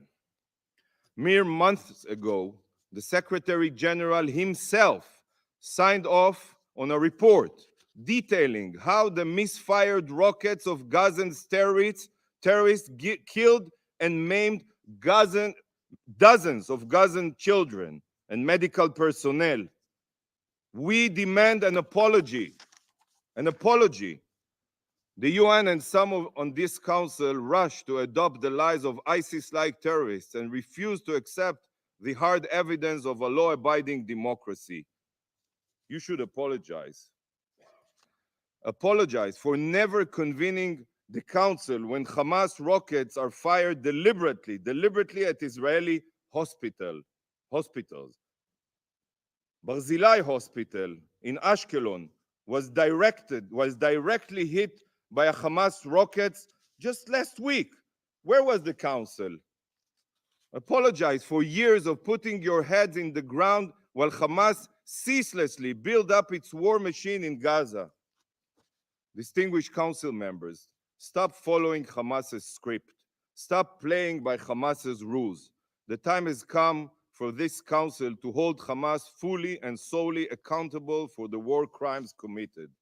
This council should be purely focused on condemning the Hamas terrorists, supporting Israel's right to defend itself, and demanding from Hamas to immediately and unconditionally return our hostages.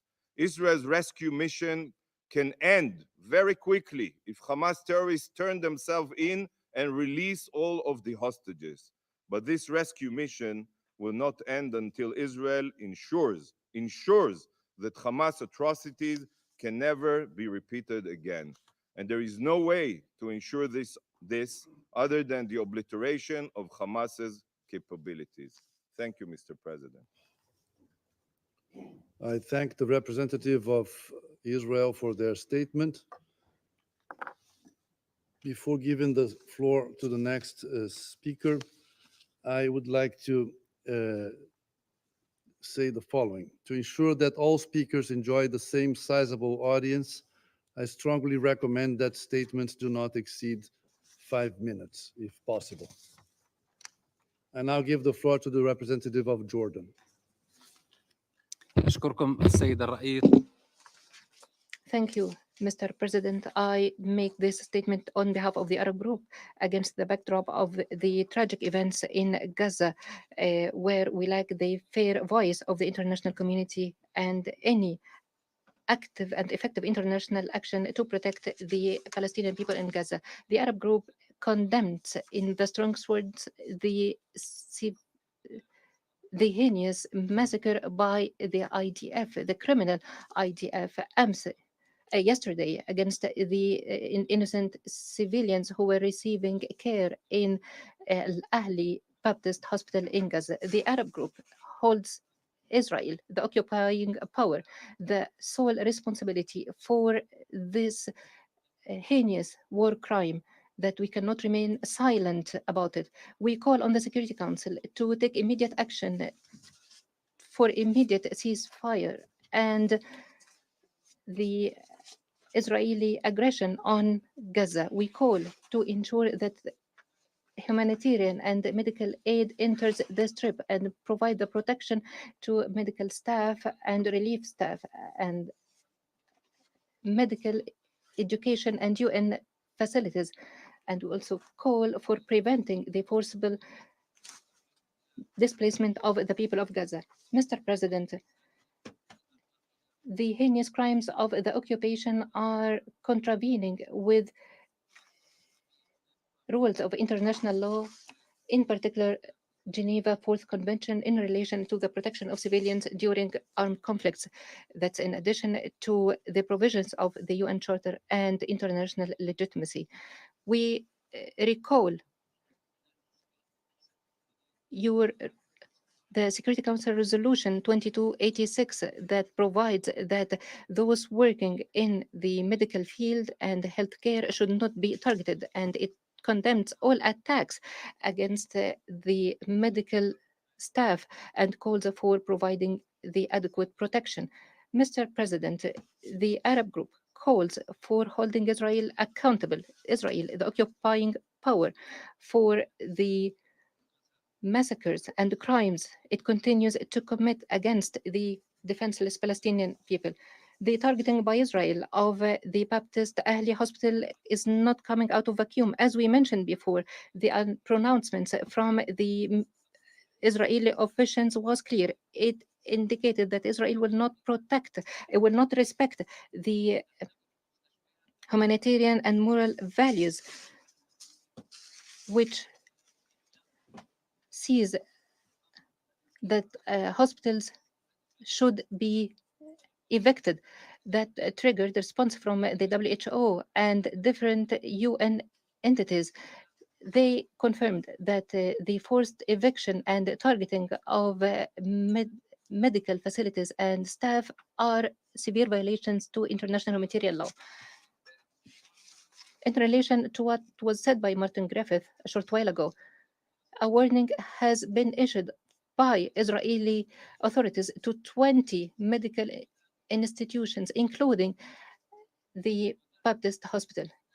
That is shortly before the attack on the hospital.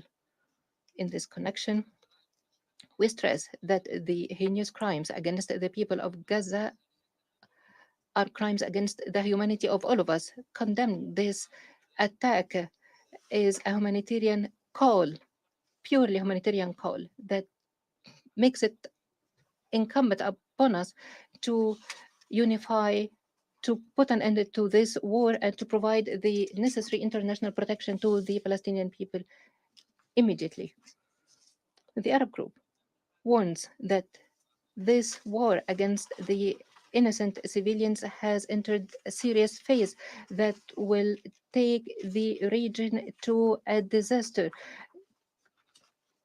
The international community and the Security Council should assume its responsibility in maintaining international peace and security by putting an end to the bloodshed and the killing of children, women, and elderly.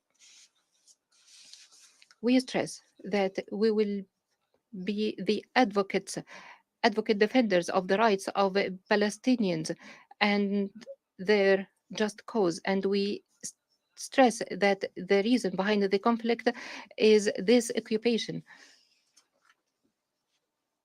If we want peace and security, the Palestinian cause should be resolved with the establishment of the independent Palestinian state along the borders of June 1967 with its Jerusalem as its capital and according to international resolutions and the Arab peace initiatives.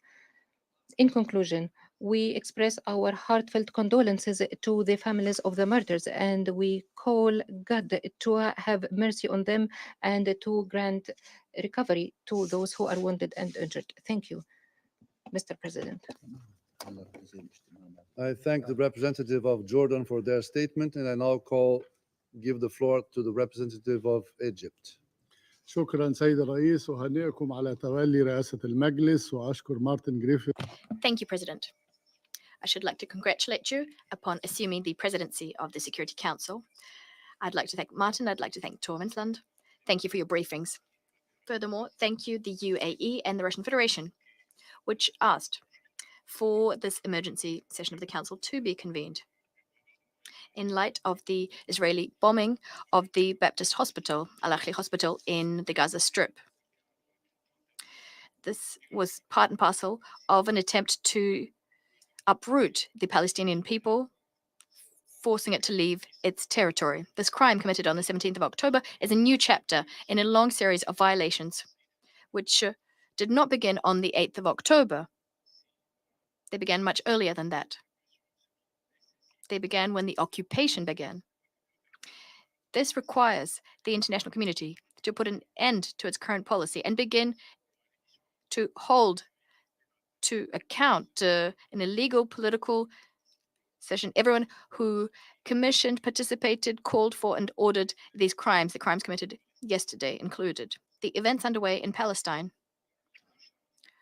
call on us to shoulder our responsibility.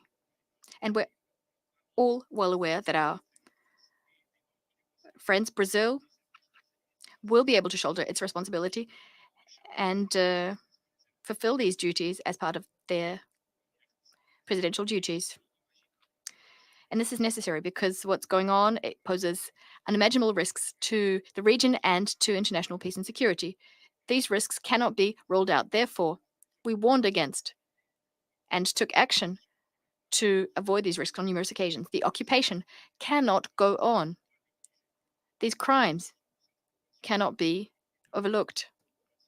Unilateral measures taken, specifically the broadening and extending of the illegitimate, illegal settlements, the crimes being committed, the desecration of holy sites, the political deadlock owing to Israel's intransigence, the condescending fashion with which Israel treats international law, all of this is fuel to the fire. We must ensure that no one uses what we've just said as a pretext. They shouldn't recycle narratives accusing us of terrorism. We'd like to therefore reiterate, speaking before you, speaking before this august assembly, speaking before the world, our categorical rejection and direct condemnation of all acts which involve taking of civilian hostages. This is a position which we expressed. We did this clearly. And all Arab states have, in fact, expressed their position very clearly at the ministerial meeting of the Council of the League of Arab States earlier this year. Mr. President, we condemned civilians being targeted. We've condemned this, and we also have condemned the double standards we've seen. We condemn civilians being targeted, our brothers in occupied Palestine being targeted. We'd like to reiterate our condemnation and staunch rejection of all crimes being committed by Israel against the Palestinian people. The latest such crime is the targeting of Al-Ahli Baptist Hospital yesterday. We'd like to reaffirm our rejection of Israel's attempts to evade responsibility and attempts taken by certain international parties to cover for Israel by providing false excuses. And this is what resulted in the impossible situation we have on our hands in Palestinian territory in the Gaza Strip. We see civilians being bombarded in their homes, in hospitals, because of the ongoing refusal to adopt initiatives geared towards ensuring calm and political initiatives as well. Unless the international community shoulders its share of responsibility in full, unless this august council shoulders its full share of responsibility vis-a-vis this explosive situation, we won't have a clear vision of the procedure that's required. And we do have a clear vision. We need an immediate and unconditional cessation of hostilities. And we are surprised. This is the ordinary procedure which applies in all armed conflicts. Nevertheless, we don't see the same level of commitment geared towards achieving this in Gaza, despite the risk of the conflict spilling over. There are some states which have not done their utmost to achieve a ceasefire, but we must say that they will not necessarily be spared these risks. This might fuel the flames of conflict. Second, we need to guarantee the protection of civilians. We need to furnish humanitarian assistance to civilians. We were equally taken aback to see that this principle, which is one of the most fundamental principles of humanity, the fact that we're debating this principle, the fact that it is controversial when the protection of civilians in armed conflicts is one of the pillars of international law. It is, in fact, one of the pillars of humanity. We must therefore immediately cease targeting medical institutions, which is something that's been condemned by various UN Security Council resolutions, such as Resolution 2286, which condemns all violence and acts committed against hospitals and other medical facilities. We also need to immediately abolish the evacuation order. That's what Israel calls it. This is one of the most abominable instances of forced transfer of populations in the modern era. This is a fallacious justification which Israel claims to be a means of protecting civilians. Third, we must put an end to hate speech, to justification of crimes committed against the Palestinian people, to their demonization. Animals. This is a term that was used by an official of a country which claims to be democratic. This description, these words, were not commented on by other states which continuously talk about the principles of humanity. This kind of speech poisons our minds and fuels conflict. Fourth, we need to do our utmost, deploy all efforts to free detainees, hostages, and ensure they're treated in keeping with international law and the principle of humanity. Mr. Chairman, Egypt, ever since the latest conflict began, has been working as part of its historic role to help the Palestinian people and restore peace. We're working with this vision in mind. We want to establish a ceasefire by taking measures to uphold and guarantee humanitarian access to the Gaza Strip and to mobilize sufficient aid. Egypt also called for the convening of an emergency humanitarian summit in Cairo on the 21st of October with the participation of all international parties and regional parties affected by the crisis. Under these very pressing circumstances, given the risk of escalation, in order to overcome this crisis and somehow pave the way for a lasting, comprehensive, and fair solution, we stand convinced that simply managing the crisis, circumscribing the aspirations of the Palestinian people, is an approach which should be consigned to history.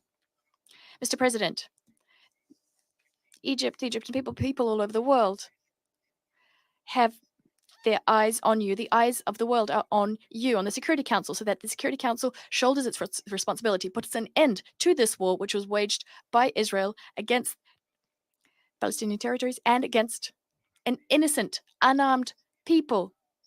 And all this people wants is to enjoy its fundamental rights to freedom and to live in dignity in an independent state like all other peoples of the world. Thank you, Mr. President.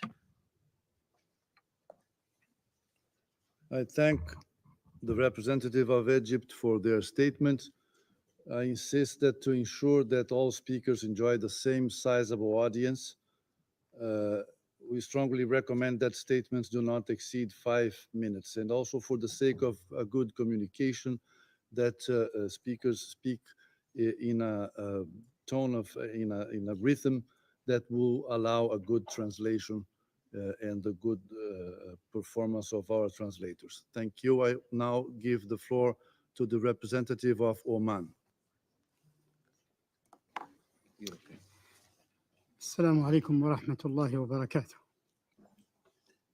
أدلي بهذا البيان نيابة عن الدول الأعضاء في مجلس التعاون لدول الخليج العربية وهي I'm making this statement on behalf of the members of the Operational Council, that is the Kingdom of Saudi Arabia, Bahrain, Oman, the State of Qatar, Kuwait, the UAE, and the Sultanate of Oman, as I already said. Allow me at the outset to align myself with the statement that's just been delivered by the representative of the Hashemite Kingdom of Jordan on behalf of the Arab Group. I wish to congratulate you and your friendly country, Brazil, for the presidency of the Security Council this month. I wish you every success in your leadership of the work of this council in order to maintain international peace and security and to strengthen the status of international law and the credibility of this council. In parallel with the noble principles and the august aims of the United Nations Charter, Mr. President, ladies and gentlemen, the council held a meeting a few days ago to review the developments in the situation in the Middle East, and particularly in the occupied Palestinian territories and the Gaza Strip, and to undertake measures and tangible, practical steps to maintain peace, security, and to avoid an escalation and the blood flowing. Unfortunately, this council wasn't able to take a resolution. The result is more murders, more destruction, increasing collective punishment, and innocent souls who have been killed. It is not a new situation, particularly with regard to Israel. For 75 years, this council, which is mandated by the international community, has been unable to find a solution, a lasting, comprehensive, fair solution to this situation on the basis of legal international law resolutions, on the basis of international law, including the resolutions adopted by this council itself, including resolution 2243 and 2334. What we're seeing today is nothing new. It is the outcome of victims on both sides. The result is victims on both sides and a full lack of security. The cause of all of this is two double standards, which has led Israel to rely on this council and its resolution, to defy this council and its resolutions. Once, time and again, it has perpetrated massacres against the Palestinian people. This people that have put their confidence, their trust in the international community. They put their trust in this council to provide necessary protection.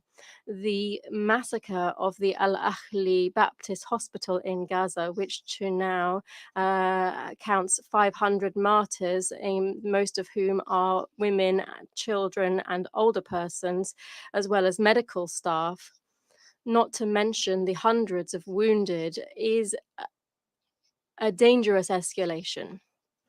Isn't this a violation of international law? Isn't this a violation of international humanitarian law, including the Geneva Conventions of 1949? Isn't Israel here an occupying state in the Palestinian territory, which has a responsibility to protect civilians in the time of war? Haven't they killed this unimaginable number of human beings, torn them to pieces before the eyes of the world? Isn't this a criminal terrorist act, a flagrant violation of international law? Allow me now to refer to what was already mentioned by the Euro-Mediterranean Observatory for Human Rights. They said that the Israeli army launched missiles on the Gaza Strip over the last few days. This is similar in scale to a quarter of a nuclear bomb.